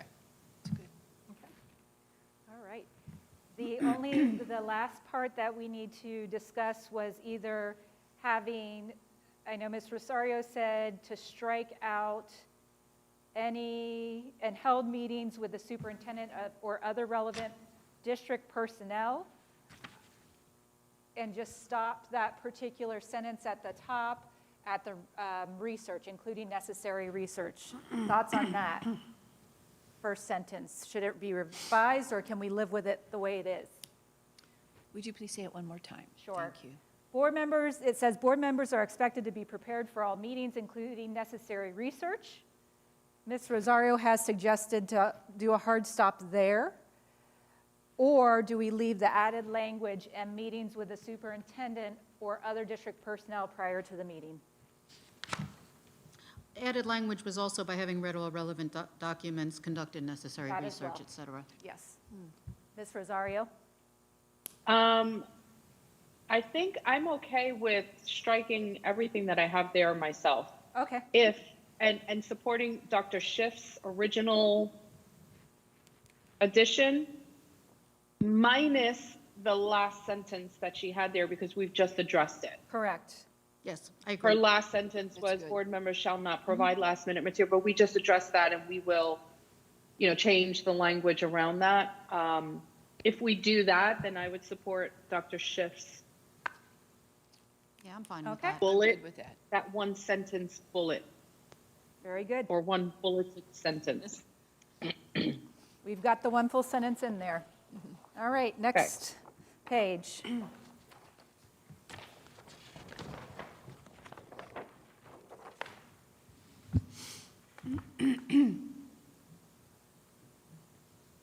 The bullet says, board members should let the superintendent and chair know when items will be pulled from the consent agenda or any other proposed changes. Once a duly convened meeting is called to order, the agenda then belongs to all school board members who then have the authority to amend the agenda. Superintendent may add items if he or she deems necessary. During the adoption of the orders of the day, board members may add items that need to be brought forward. These items should be vetted with a superintendent prior to the business meeting. And so Mr. Barefoot has commented that such items are for discussion only, not action. Dr. Schiff has provided some revised language to say board members should let the superintendent and chair know when items will be pulled from the consent or from consent and placed on the action agenda, added to discussion or any other proposed changes. And then a little further down on the last sentence, during the adoption of the orders of the day, board members may add items that need to be brought forward, but may not add new items for action that have not been reviewed or discussed. I think we've talked about some of this already. And then Ms. Rosario has stricken, board members should let the superintendent and chair know when items will be pulled from the consent agenda or proposed changes. And then stricken, superintendent may add items. Has stricken, during the adoption of the orders of the day, board members may add items to be brought forward. That's wordy, I know. It's a lot of information in there. Yeah. So why don't we start with the first sentence. Board members should let the superintendent and chair know when items will be pulled from the consent agenda or any other proposed changes. Ms. Barrenborn? Yeah, I've always done that, so I'm fine with that. Yeah, that's I think called it's professional courtesy. courtesy. Okay. Dr. Schiff? You okay with the first sentence? Yes, and? Yes, and? I don't know that we need to distinguish this here. I think it's later on, but pulled from consent because we're moving them to action or because we're requesting that they be pulled entirely from that discussion. At some point, we may or may not need to make that distinction. Okay. Ms. Rosario? The first sentence? Yeah, I don't know if we always have an opportunity to do that. And I think to a certain point, Dr. Schiff made a good point there. Rather, to a certain extent, she made a good point. So maybe if we said board members should make every effort to let the superintendent and chair know when items will be changed on an agenda. Because then that would allow for an item from consent to action, or an item is being added to discussion. Doesn't, or any But other then proposed again, changes say but that? then again, we're also doing that in the middle of our meeting, or when we are adopting the orders of the day, that's when that happens. So let me reverse now as I'm thinking it through. Is this language that is up here intended for board members to let the superintendent and chair know before the meeting actually begins? Or once, it says it, once a duly convened meeting is called to order. So I think we need some clarification on that because that makes a big difference. So my understanding from from reading this is that first sentence is really about the professional courtesy of prior to a board meeting, as a board member, you know that you intend on making some kind of pull an item, make a change, and that you let the superintendent and board chair know this is what I'm planning to do. And then the second sentence really says that once the meeting starts, that that agenda belongs to school members and they are able to amend the agenda. So there is that right there, but we're saying in our protocol, we have this professional courtesy of if we know we're going to do this, let's provide a heads up to other people, or at least the superintendent and the chair. Welcome back, Mr. Barefoot. Oh, I'm sure I missed a lot. And we missed you. We are on the bullet about board members letting the superintendent and chair know when to pull items. Have you had the time to get acquainted to where we're at now? Yeah, I've got it. Okay, do you have any thoughts on this first sentence? No, I just think I speak for myself, obviously. I just like to know if one of the board members wants to pull something, that I just get a heads up so that I know what's going to happen rather than stumble through it, that's all. Okay. Call it professional courtesy. And frankly, I think that, or any other proposed change to the agenda, allows plenty of flexibility for pulling something, you know, whether it's going from consent to action for discussion, or just pull it for action, but I want to discuss it. There's plenty of flexibility there, and I think the board member who's requesting that, when you turn it over to that person, they can explain what they want to discuss before a vote, maybe request that it pulled for more discussion and a vote postponed. All of that is possible. Okay, all right. Any other feedback, thoughts after talking about that distinction there? Well, I just go back to professional courtesy to the superintendent and board chair if you're pulling something from consent to action, because you may be bringing up some information and they might not have the data you're looking for, or they have to research it, and we have up until the meeting starts, you know. So I think it's just because if we're pulling something, we want to have all the information that we can get, you know, for the whole topic. So I don't want to do a catch-22. I just want to make sure people are informed. And then the reason I pulled it, I can get maybe some more information than I had been getting before. Okay. Any other thoughts? So what is our comfort level with leaving this first sentence as is, knowing that it does have that flexibility of pulling from the consent agenda or any other proposed changes? Dr. Schiff. My only comment on that, and I'm flexible on it, is I had added, will be pulled from consent and placed on action, added to discussion or other proposed changes. Do we need to be specific? Are we just talking about, we're just pulling it, or do we need to be clear what our intention is with it? So I guess the question that I would have for you is, are you meaning for the purposes of this protocol, or are you meaning for the purposes of what you could actually do? I am meaning in the context of what we've been discussing about professional courtesy to the superintendent and the board chair. Okay, that you're very specific that you're going to pull this and do X or Y. Because the board chair, what I hear the board chair saying is, I would appreciate a heads up so that I'm not fumbling around at the meeting trying to figure out what it is you're asking me to do. So the more clear and specific we are up front, the better prepared and professional he is, or she, as the case may be. Okay. Ms. Rosario? Yeah, I don't want us to violate our own policy in what we're adding to the protocols. In our policy 0165.1, there is a section that talks specifically about consent agenda items. And I just want to be careful that we're not adding anything that takes away from what our policy states.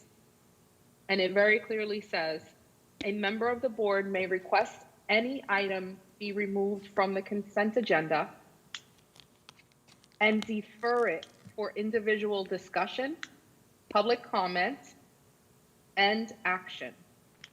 No vote of the board will be required to remove an item from the consent agenda. A single member's request shall cause it to be relocated as an action item eligible for discussion, public comment, and action.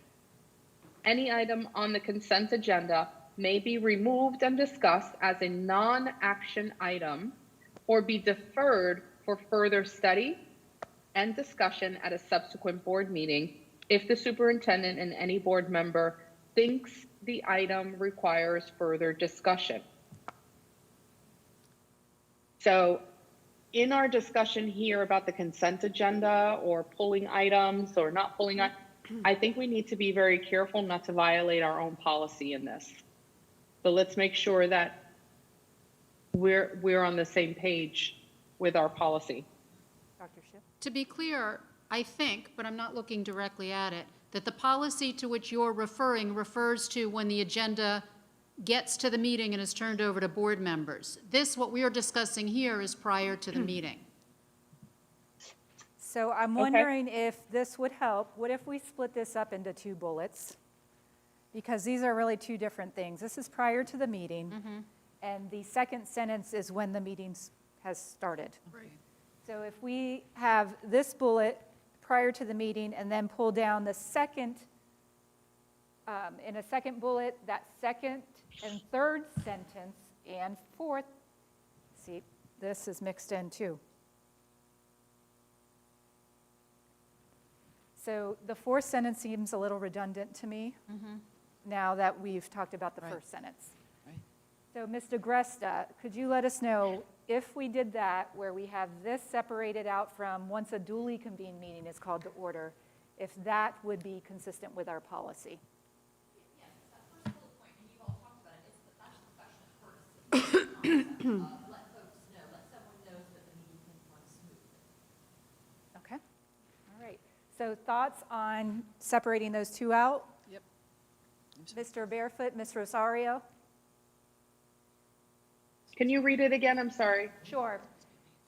So I'm suggesting that the first sentence of this bullet, board members should let the superintendent and chair know when items will be pulled from the consent agenda or any other proposed changes.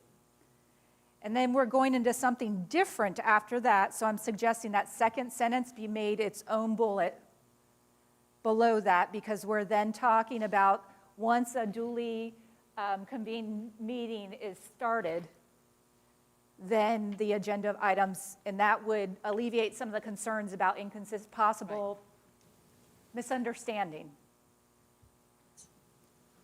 Okay? I'm okay with that. That's good. With me.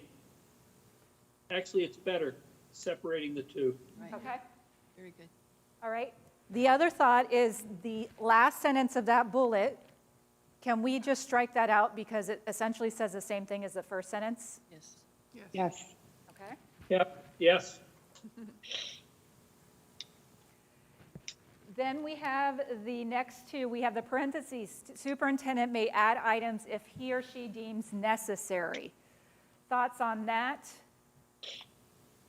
That falls under regular, Yeah. So his regular work, just like everybody else. I don't think we need it. No. I think it's just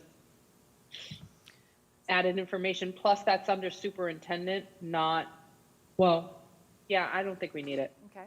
Mr. Barefoot? Yes, fine. Okay. Don't need it. Hear what you say. Ms. Berenborg? I'm fine. Okay. Dr. Don't Schiff? need it. And then during the adoption of the orders of the day, board members may add items that need to be brought forward. Dr. Schiff? So this is where it gets tricky. Okay. As has been added, as I added language for, but clearly this was long before any conversation about this. It's really tricky when board members add items for action that we have not previously discussed or legally vetted. And I'm really concerned that we not do that. Okay. Or that, I'm particularly concerned about legal vetting and not, but we are then potentially asked to vote on items that we have not had sufficient time to reflect on. Okay. So both of those things give me pause anytime it happens. So would this be another situation where we say, because board members may add items that they believe need to be brought forward, we say, board members shall make every effort not to add items, I don't want to say at the last minute, but make every effort. To not add Not add items action for items. action. Not add Yeah. action items? Every Yes. effort. Okay. Or items for action, because the goal is then to take action at the board. To add items, Board members should make every effort not to add action items once a duly convened meeting is called to order, yeah. so that we know we're talking about after the meeting. I have a problem with that. Yeah, I might too, actually. Okay, should make every effort, let me Different capture that. reasons. Make every effort. Yeah. I have the problem that I have with that is that that's part of our responsibility. Once the board meeting starts, the agenda belongs to the board corporate. So if there is an item that anyone, it doesn't really matter who it is. Now, policy is different. You know, bringing an item forward for action that changes policy is different than bringing any other item forward for action. Because then for sure, you definitely need legal counsel, you need to, Dr. Moore and staff need to pull the policy, need to revise the policy, board members need time to review it, go over the language and so on and so forth.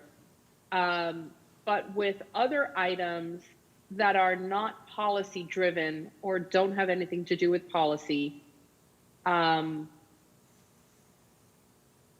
think we should be able to reserve the possibility at times to bring something forward for action. It doesn't necessarily mean that it would be an item that would cause controversy. It could be something simple. But certainly with regard to policy changes, that's where I think that we shouldn't bring any policy changes the night of the meeting. Okay. Dr. Schiff, you had something to add? Yeah, you might have answered my question. I was going to ask for an example of what would be an item that would come forward for action. I think I'm okay with the distinction between policy and other items. I'm curious what kinds of other items you're thinking of. Is she talking to me? I don't see her. Yes. Yes. All right. The camera's in a weird place, by I the way. have never today. been the type of person to Yeah. do Jeopardy, like to think Yeah. on the spot. I kind of need to prepare my thoughts. But last meeting or 2 meetings before at our workshop, at a workshop, superintendent's workshop, Dr. Jones had the public participation as an item on an agenda, workshop agenda. And it just said public participation or something to that effect. I forget exactly the wording of it. It didn't have any description. It didn't have any backup. There was nothing to it. So it could have been on the agenda to just, hey, let's just discuss it. Somehow or another, it turned out to be a change of policy. And to appear on our evening business meeting agenda as a change, directing the superintendent and our legal to and Mrs. DiAgresta to change policy, several policies, 4 of them, I believe, within like 45 minutes, because that was the time in between our board meeting when it ended and when the workshop ended and when the board meeting began. So when it came to us at our board meeting that same evening, there were changes. There were a lot of edits to it. There was like, we haven't had a chance to rightly vet it.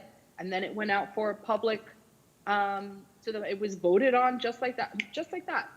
I think that that's poor business. That is not the way that we should be doing business. That was not an emergency. We could have had time to vet it properly, give the superintendent time to, and Mrs. DeAgresta time to, work out the wording appropriately. So we're not editing it during our meeting, which is exactly what we were doing. That was our last meeting. And I think that's one of the examples. Dr. Schiff, I don't know if I answered your question, but that's an example that I think with regard to policy should not come to us last minute. It shouldn't. Yeah, no, I was at, Unless it is, an emergency. When we had the very, very beginning of this pandemic, we had an emergency order, we had to change something, that's different. But for an average, for something to be changed just like that, I don't think we should get it last minute. yeah, that was not actually what I was asking for, because I said I understand what you mean about changing policy. It's an example of an action item that is not about policy that you're thinking of that would make the distinction here in this sentence to distinguish between action items for policy change and action items for some other reason. I was looking for the some other reason. Sorry, I may have misunderstood you with the voice, being online. Maybe a direction, giving the superintendent direction to research something. Maybe giving the superintendent direction to bring forth a presentation on. But do those things? Something. Yeah, I'm not clear those come up in vote action. on policy. We do vote on other items. That was me, sorry. Okay, something weird just happened in the room. So I'm wondering, based upon what you're saying, if we use the inverse of this language, what about board members should make every effort to provide sufficient time, for other board members to research any action items that are brought forward? Something to that effect. Can you read that again? Board members should make every effort. So we have on here, let me start where it actually starts. During the adoptions of the orders of the day, board members may add items that need to be brought forward. Board members should make every effort to provide sufficient, I don't know if it's forewarning or sufficient time prior to adding action items to the agenda for other board members to do research, whatever, right? It's getting kind of long now. I think the issue is policy changes. Okay. And I think that is the significant distinction. When we change policy on the fly, there are often unanticipated consequences of that, and that's what we want to avoid. But some of the things that may come forward, for example, directing the superintendent to provide a report, my recollection, though I could be wrong, is they don't require a vote on action. They are by consensus. We say, would you provide us with this? And he generally says yes. Okay. So that's where I'm fine with making the distinction about policy, I think.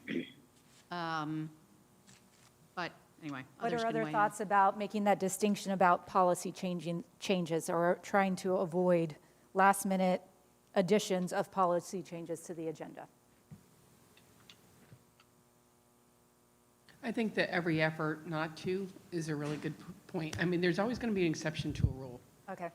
And I think to put in no exceptions, I think is not beneficial to future things that we don't know could happen. Okay, so once.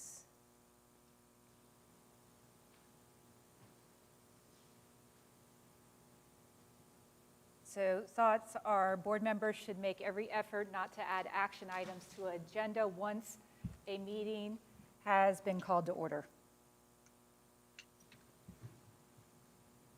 And that allows for the exception, but also, Sorry. yes, that's okay. Moving an item from consent, okay, so it's just new items. If you're moving it from consent to action, in theory, we're fine with that because it's already been on consent and we've already thought about that. This is just don't add, so add any new items to action. New action items.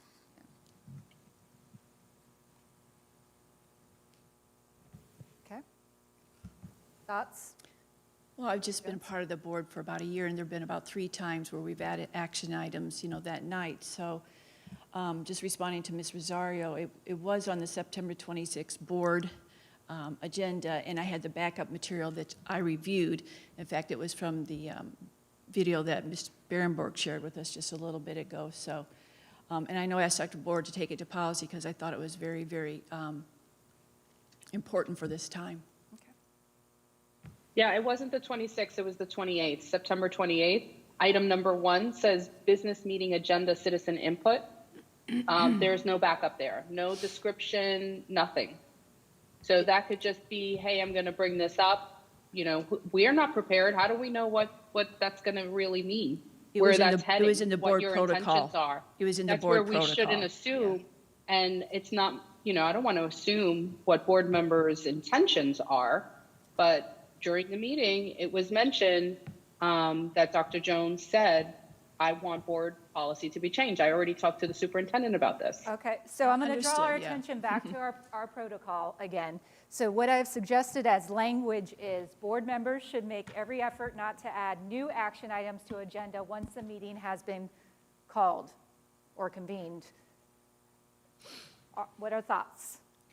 Yes, Dr. Moore. Just in that, I think Ms. Rosario is right in that one specific example, just my own reflection, is to add in that comment section, when any board member adds something, I'll collect a descriptive 2-3 sentence summary as to what that item is. So when board members see it, at least they have a better understanding as to what the intent of the item is. Okay. So if there's whatever it may be, board members, community members can look and say, the intent of this discussion is to focus in on whatever it may be. Okay, thank you for that.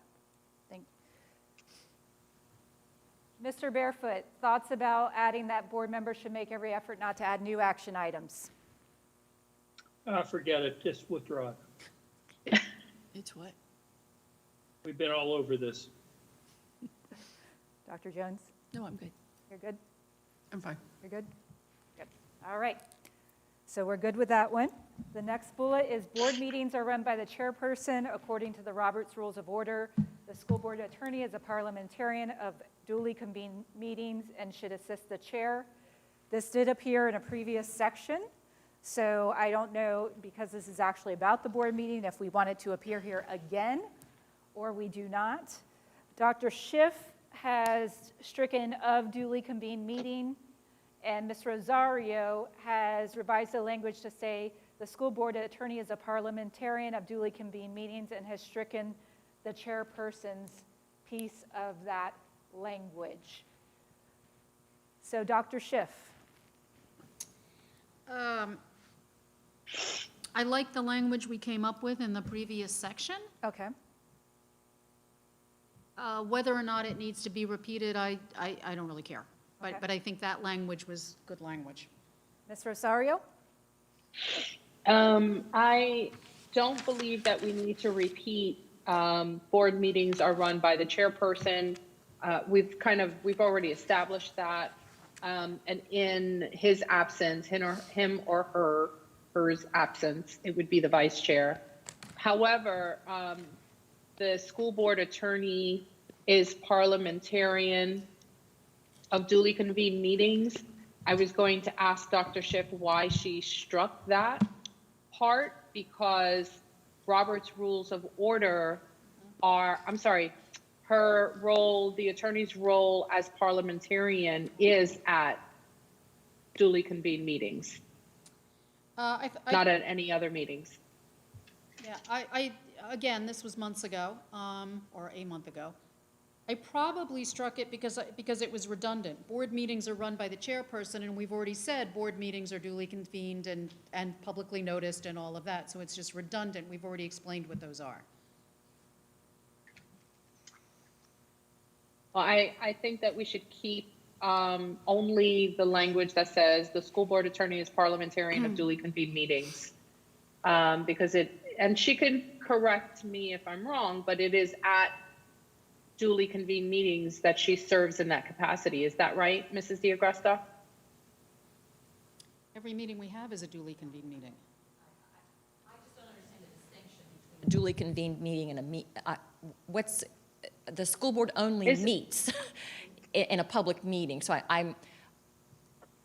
So what is duly convened then? Why do we keep mentioning it? Please don't tell me that it's urban not my legend. language. I don't know. Duly convened means that I was under the impression by FSBA that duly convened is a business meeting, gavelled in. A business meeting where you serve as parliamentarian. Do you serve as parliamentarian at our workshops? Or do you just sit to advise us at our workshops? If someone asks me a Robert's Rules of Order question, I'll respond to it no matter where or what type of meeting I'm sitting in. Okay, is that the role of a parliamentarian at the workshops? If the chairman asks for my assistance with a Robert's Rules of Order question, I will respond to it no matter what type of meeting I'm sitting in. Okay, because we have been told time and time again at FSBA meetings and trainings that at our business meetings, the parliamentarian is our board attorney. Only if the school board makes that designation. There is no legal requirement for an attorney to be your parliamentarian. Other school boards have actually hired professional parliamentarians to serve in that capacity. So I understand that. But in this district, we have designated our school attorney to be the parliamentarian at our business meetings. So why don't we get some other feedback on the particular language in here about both the chairperson as well as the parliamentarian. Mr. Barefoot, thoughts about that particular bullet? It's all news to me. I mean, I haven't really thought distinguishing between asking Ms. DeAgresta a question or to comment.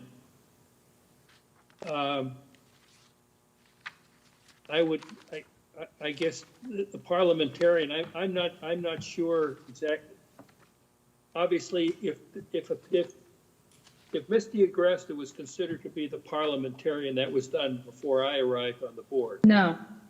No, sir. I don't mean to interrupt you, Brian, Mr. Barefoot, but even at our very recent FSBA training that we had, or master board training, you were a part of. And in those discussions, it was very clear. Mrs. DeAgresta is our parliamentarian. You can even go back to the audio, and we can go back to the audio and pull those up. Time and time again, we were reminded of protocols within our board meetings.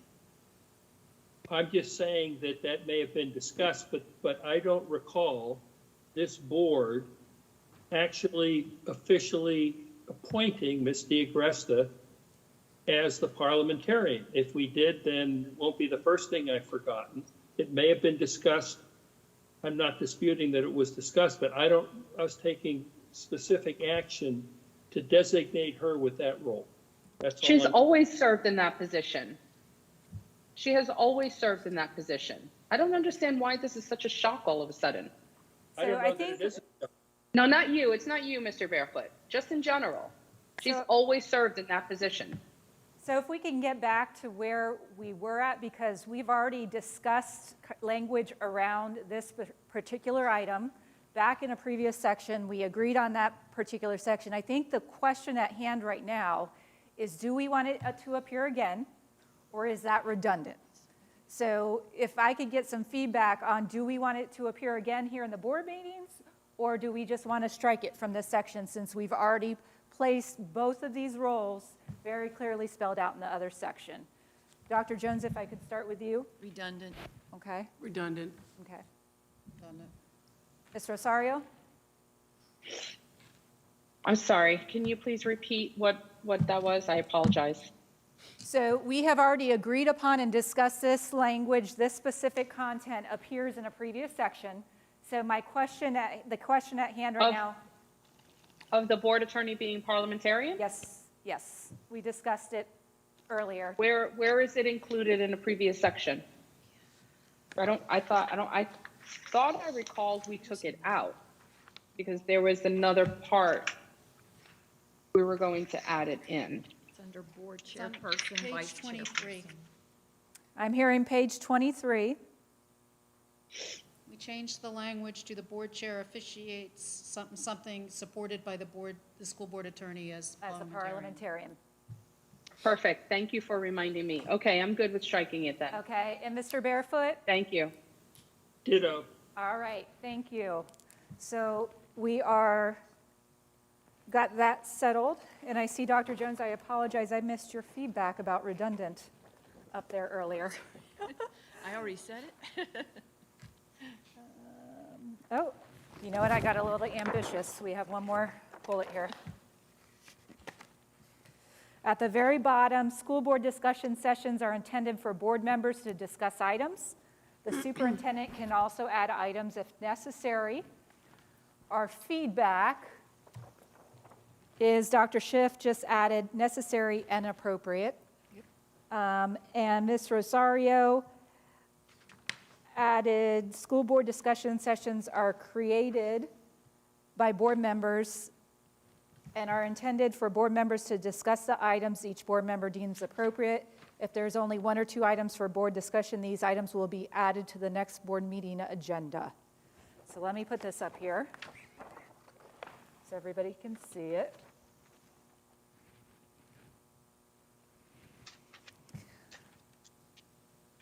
So thoughts on Ms. Berenborg, the original language or any revised language?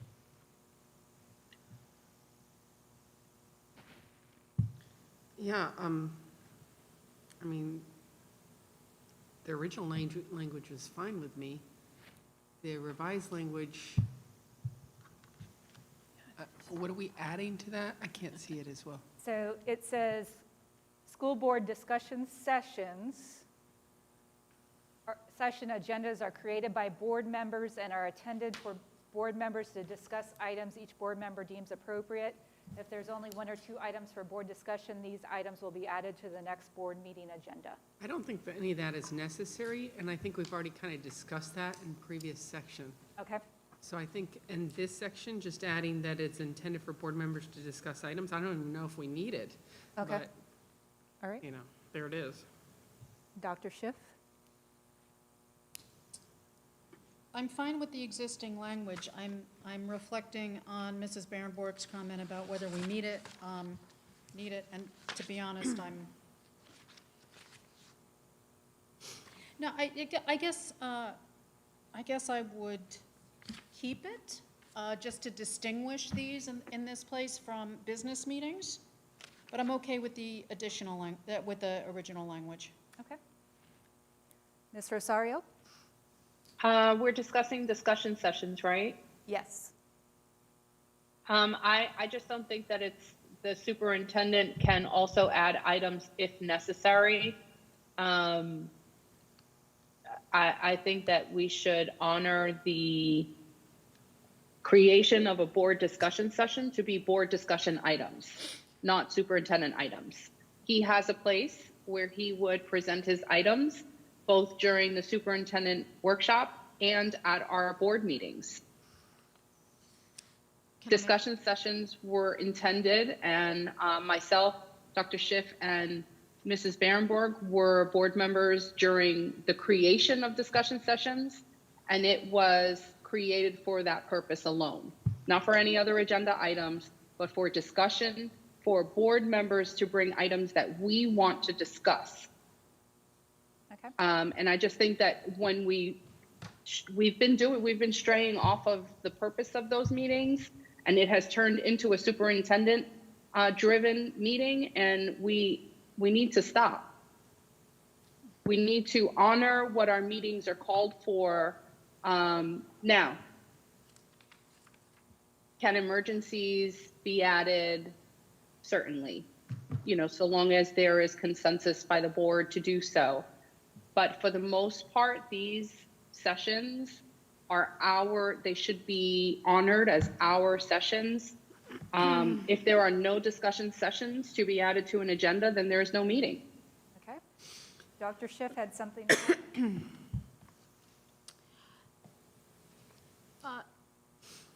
I don't mind if the superintendent adds relevant items, but perhaps the language would be,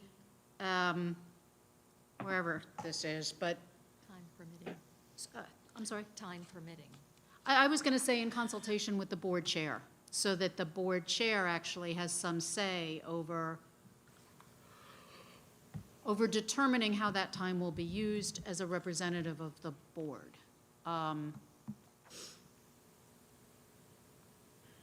Yeah. Often, the superintendent is aware of things happening in the district that we are not unless he brings them to our attention, and I wouldn't want to miss an opportunity to hear and reflect and give input on that. Mr. Barefoot? Yeah, I think that suggestion, I understand what Mrs. Rosario is saying, but if you think about it, we go a whole month between when the superintendent's agenda is during the workshop. And if something comes up in the 2 weeks between when it's a superintendent workshop, there ought to be a mechanism for him to add it to the agenda to be discussed after the board member discussion items are taken care of. And that can be coordinated with the chair. Okay. Dr. Jones? Yeah, once a month for a discussion, once a month for workshops. So I think we just have to be flexible, time permitting. I know sometimes during the workshop, we might want to bring up a couple things with discussion, and it's just called flexibility. And I also noticed that when we have board discussion at board meetings, we're really not doing a lot of discussion, and maybe it should be in front of the public, as far as what we're discussing. So I know sometimes we need a little bit more time for the board discussions, but I think we both need to be flexible. Superintendent workshop, if there's a little bit of time and we can add something, that he's okay with. And if he wants to add something to the board discussion, work through the chair. Flexibility. Okay. Ms. Berenborg? Yeah, I think keeping the original language and then the part where it says the superintendent can also add items if necessary, I like the fact that in consultation with the board chair, because at that point, it's kind of like the board chair is kind of controlling our discussions on our behalf. So I'm fine with that. So a thought in listening to everybody's feedback, what if we added in consultation with the school board chair, the superintendent may add items if necessary and time permitting? There you go. Thoughts? Ms. Rosario?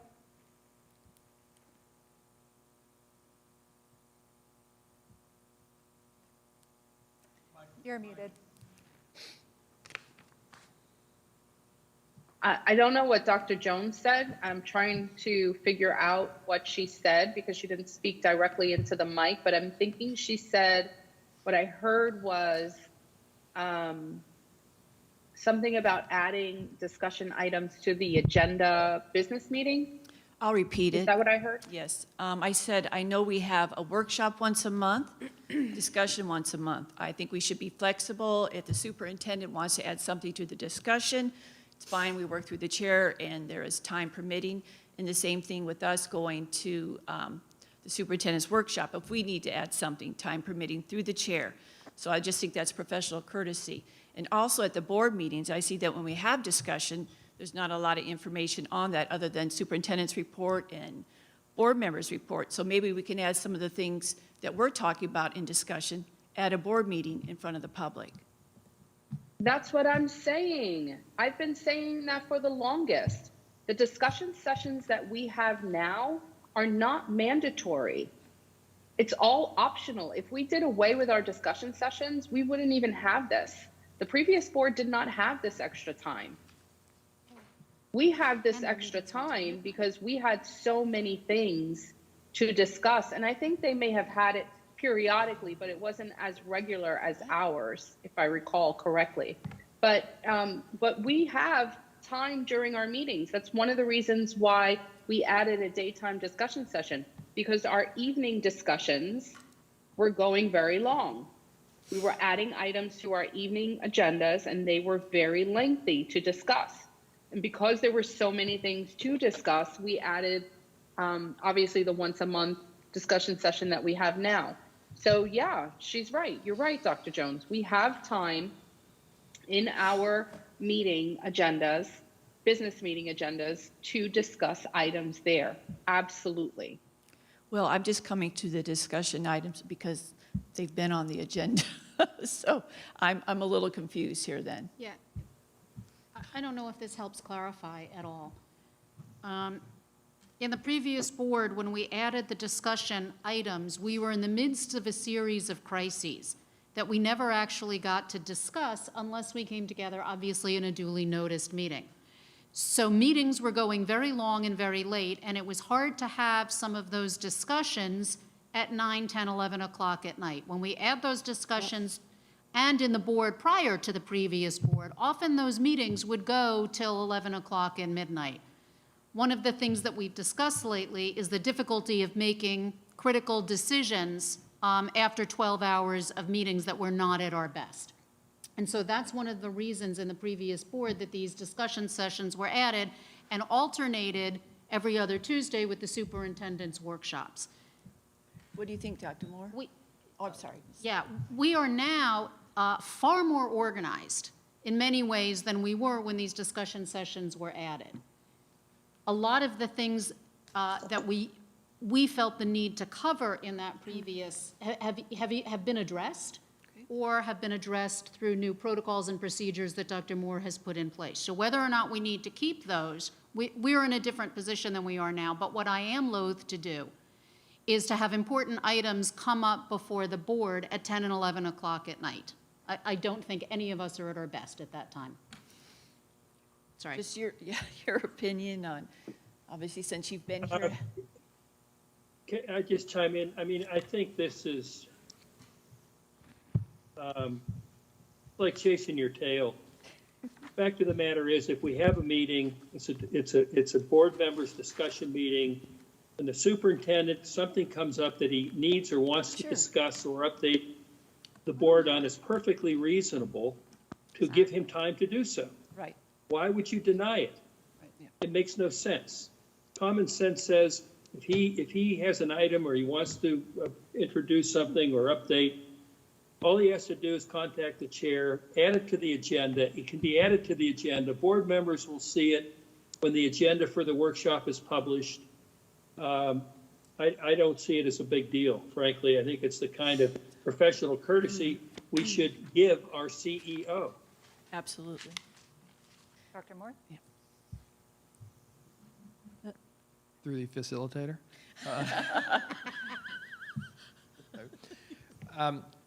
I have not had an issue placing items on the agenda, whether it be on a superintendent's workshop or a board discussion. I have not had, in the time that I've been here, a lot of requests to have things on discussion, and I think that's part of the reason that they shifted. Now, initially, they shifted as soon as the pandemic started because of the amount of discussions we had to have solely around responding to the pandemic. So there was a time when we were reacting to that reality. Now we're back in a regular space. Don't want to slow down the flow of work. So having the opportunity to say, hey, we have 6 board member items. I have 3 items that I like to present during this meeting. We can get them all done. I don't see that as being an issue. Perfect example is what I have done in a proactive approach is I have already tasked out which items would be presented during workshop for the entire year and spread them out a month or a month and a half in advance in order to be proactive and allow for that particular time. Perfect example is today, I don't have any items to present. So there's no need, and we have the opportunity to have this conversation. Very similar to the last workshop, because we are significantly ahead of schedule in terms of where we are in terms of pacing and presenting of items. So I just ask my fellow board members, so do you see us getting to a point whenever the year becomes normal, again, completely normal, whatever that is, that discussion could be at board meetings, or do you see that as a desired outcome or where we want to go? Or what do you think this would look like down the road? Just your opinions and thoughts. I'll proffer an opinion. I really don't have a problem with, as we've been doing lately, consolidating workshop issues and board discussion issues. I don't think that that's been problematic in the last however long we've been doing it. do not want to have new items presented to me for important discussion at 9 o'clock at night. I personally am just not at my best after what has been anywhere from 6 to 10 to 12 hours of meetings that day. So I don't by definition object to them being added to board meetings, but I guess I don't know that answer yet. I don't know what normal looks like, and I don't know how these meetings are going to continue to go. So I'm not able to make a decision on a structure of meetings that has not yet happened. See, Mr. Barefoot has something to add. Well, you know, let's reverse things. Let's suppose at a superintendent's workshop, one of us hears something, whatever it is, that we would not want to have to wait. It's not appropriate necessarily to bring it up at a board meeting that night, but we don't want to wait for 2 weeks. I would think that if I'm having a conversation, as we all do with the superintendent, we might say, Dr. Moore, I would like to discuss whatever it is during superintendent's workshop. Vice versa, if Dr. Moore has an update or a piece of information that's hot off the press or what have you, why he can't say to the board chair, whoever the board chair is, there's something that I would like to discuss with the board or update the board on, and we add it to the agenda. This is not a big deal, in my opinion. All right, so based upon the conversation, the suggested language was, in consultation with the board chair, the superintendent may add items when necessary and time permitting. Are we okay with that? Yes. Okay, Ms. Yes. Barrymore? Yes. Okay. Dr. Schiff? Ms. Rosario?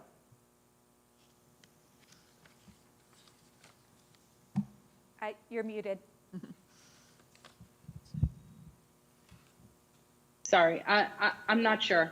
I mean, we just completed master board training with FSBA, and April was very clear. The superintendent's workshop is his. The discussion session is board members. You know, when we start mixing things up, it's not transparent to the public. It takes away from the honor of what that meeting was intended to do.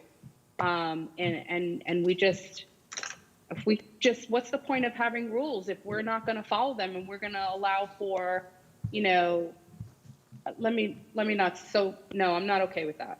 We don't have to go into more discussion over it. I'm not okay with it. I feel like I was the only one in master board training. And let me just add this. If all board members, I just think that all board members have an opportunity to go to their training in December. I just think that it would benefit everybody. And we don't need to, Ms. Barrymore? that's my opinion.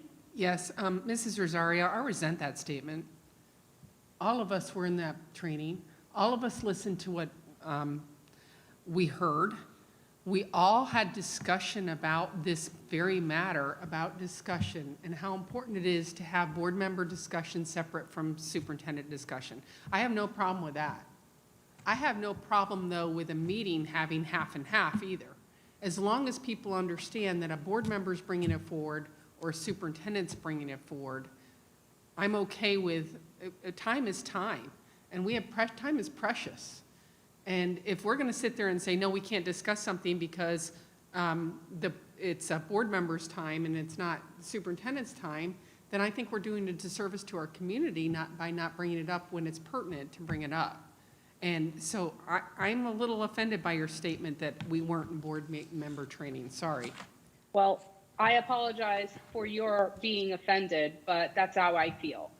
And if we have items that need to be discussed, that's why we have a business meeting agenda to add items to our business meeting. You know what? It's not even been a year. A year ago in November, I think there was a recommendation on the floor at a business meeting to eliminate one of our business meetings entirely. Yes, there And was. to only have one business meeting a month. And now all of a sudden there's an issue with items that we need to discuss. But we have items, put them on the business meeting. Okay. So Dr. Jones? Yeah, we were all at the FSBA training, and one of the things that I thought was very, very important that they discussed was the relationship with the school board and the superintendent. And as far as each board kind of doing what they think is right for their community, I think it's right for our community with one meeting a month for a workshop, one meeting a month for discussion, that if we can be flexible and we have the time, that we don't make someone wait another 2 weeks. I think that's very, very important, especially this year when a lot of issues have come up regarding the pandemic and academic achievement and what we're doing for our kids to catch up. I think it's absolutely crucial that we work as a team together to get these things done and not saying, no matter what, this isn't going to happen. If the time works and the board chair is good with it, I think we go with it. And we were all at that meeting listening to the same thing. So from what I'm hearing from the discussion, it sounds like the majority are saying that with the revised language, you would be okay with that being a part of the protocol. Is that correct? Yeah, and I just want to make another point. We still have discussion as part of our board meeting. We do. And if there's an item that I think is important that we discuss at a business meeting versus during an afternoon session, I'm going to ask to put it on the business meeting. And I think that's your right, Mrs. Rosario, to do that. I just said that before. Please don't repeated it speak when maybe I'm 2 or speaking. 3 times. Mrs. Rosario, Okay, please respect that. I apologize. Thank you. There's a delay, so I apologize. Okay, so my point is this. I understand that's what you just said. I'm repeating what you just said because it's important to understand that as a board member, I have a prerogative. I can either bring up an item that I think is going to take, like it's just taken us 4.5 hours to discuss protocols and we're not out all the way through them. This is not something that I would have brought up at a business meeting because it's taking so long to vet through. A business meeting discussion, to me, would be a pertinent item that I think everybody needs to be aware of, and we need to have a discussion about to say, should we bring this to a board meeting for action, or is this something we can just discuss in the open and have a discussion about it? And we've done that before. All of us have brought things to discussion. So I think I think we're just looking at this a little too hard. We just need to say, when is it appropriate to bring an item that we think is going to take a long time to discuss? It's appropriate to bring it in a afternoon discussion session. When it's going to be a short item to discuss and maybe possibly be something that we want to vote on the future on, then that's something I think we bring up at a business meeting. Okay. All right, Can we vote on this if that's appropriate at the workshop? I think everybody knows where everybody stands on this. We'll be chasing our tails, and I've got to drop off at 4:30, so. Yeah, I have another appointment as well, so I think we're going to have to make a decision about time. And I was just going to bring that up at the end of this. There is one more item, or is this it? Hold on. Yes, one more bullet point. One more item under this section. If we could just finish up that one item and then perhaps hold the rest of it till the next time. Okay. That's what I'd like to propose.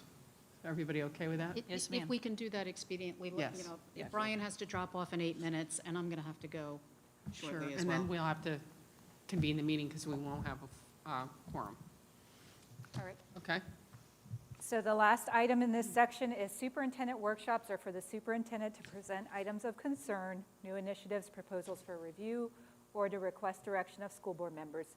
If there is a topic a board member wishes to address during the superintendent's workshop, the superintendent needs to be made aware, and then in parentheses, if it can't wait until next meeting.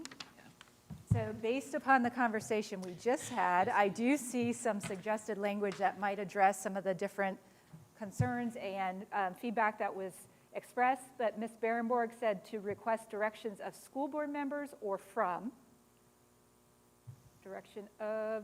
or to request direction of school board members or from, I see that, or from. So I'll put that up there.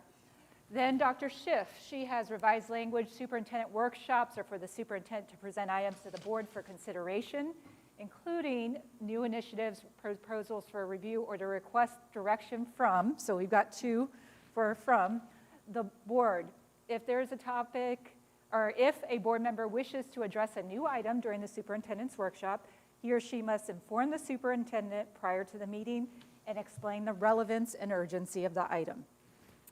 Then Ms. Rosario's superintendent workshops are meant for the superintendent to present items of concern, new initiatives, proposals for review, or request direction from board members. And Dr. Jones, if there's a topic a board member wishes to address during the superintendent's workshop, the superintendent needs to approve. So it sounds like a number have said that are hopeful that they would be able to add items to the superintendent's workshop. Dr. Moore, would you like to chime in on this particular one, given the previous conversation about superintendent's workshops and board members adding items? Okay. All right. So feedback on it, when I'm looking at listening to all of the conversation we just had, and I'm looking at Dr. Schiff's revised language here, it appears to capture if a board member would like to add something, they are able to, they just need to be able to state the relevance and urgency of the item. So Dr. Schiff, would you like to chime in on this?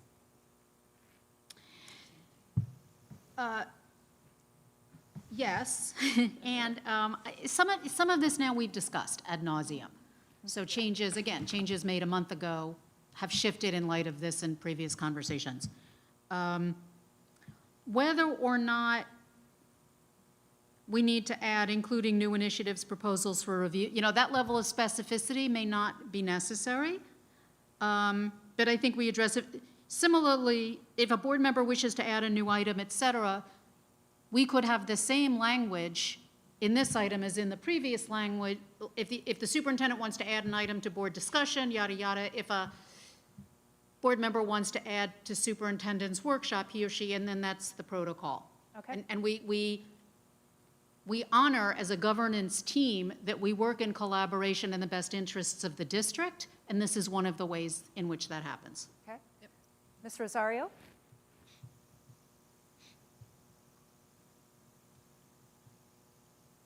I have no comment. Okay. Mr. Barefoot? It's basically what I suggested before. What's good for the goose is good for the gander. Just flip the wording and you've got the same change superintendent to board and vice versa, and you'll have the same language for both. Right. All right. Dr. Jones? Just exactly what Mr. Barefoot said. Keep it similar. Okay. And Ms. Berenborg? I'll agree. All right. Well, we are done with meeting expectations.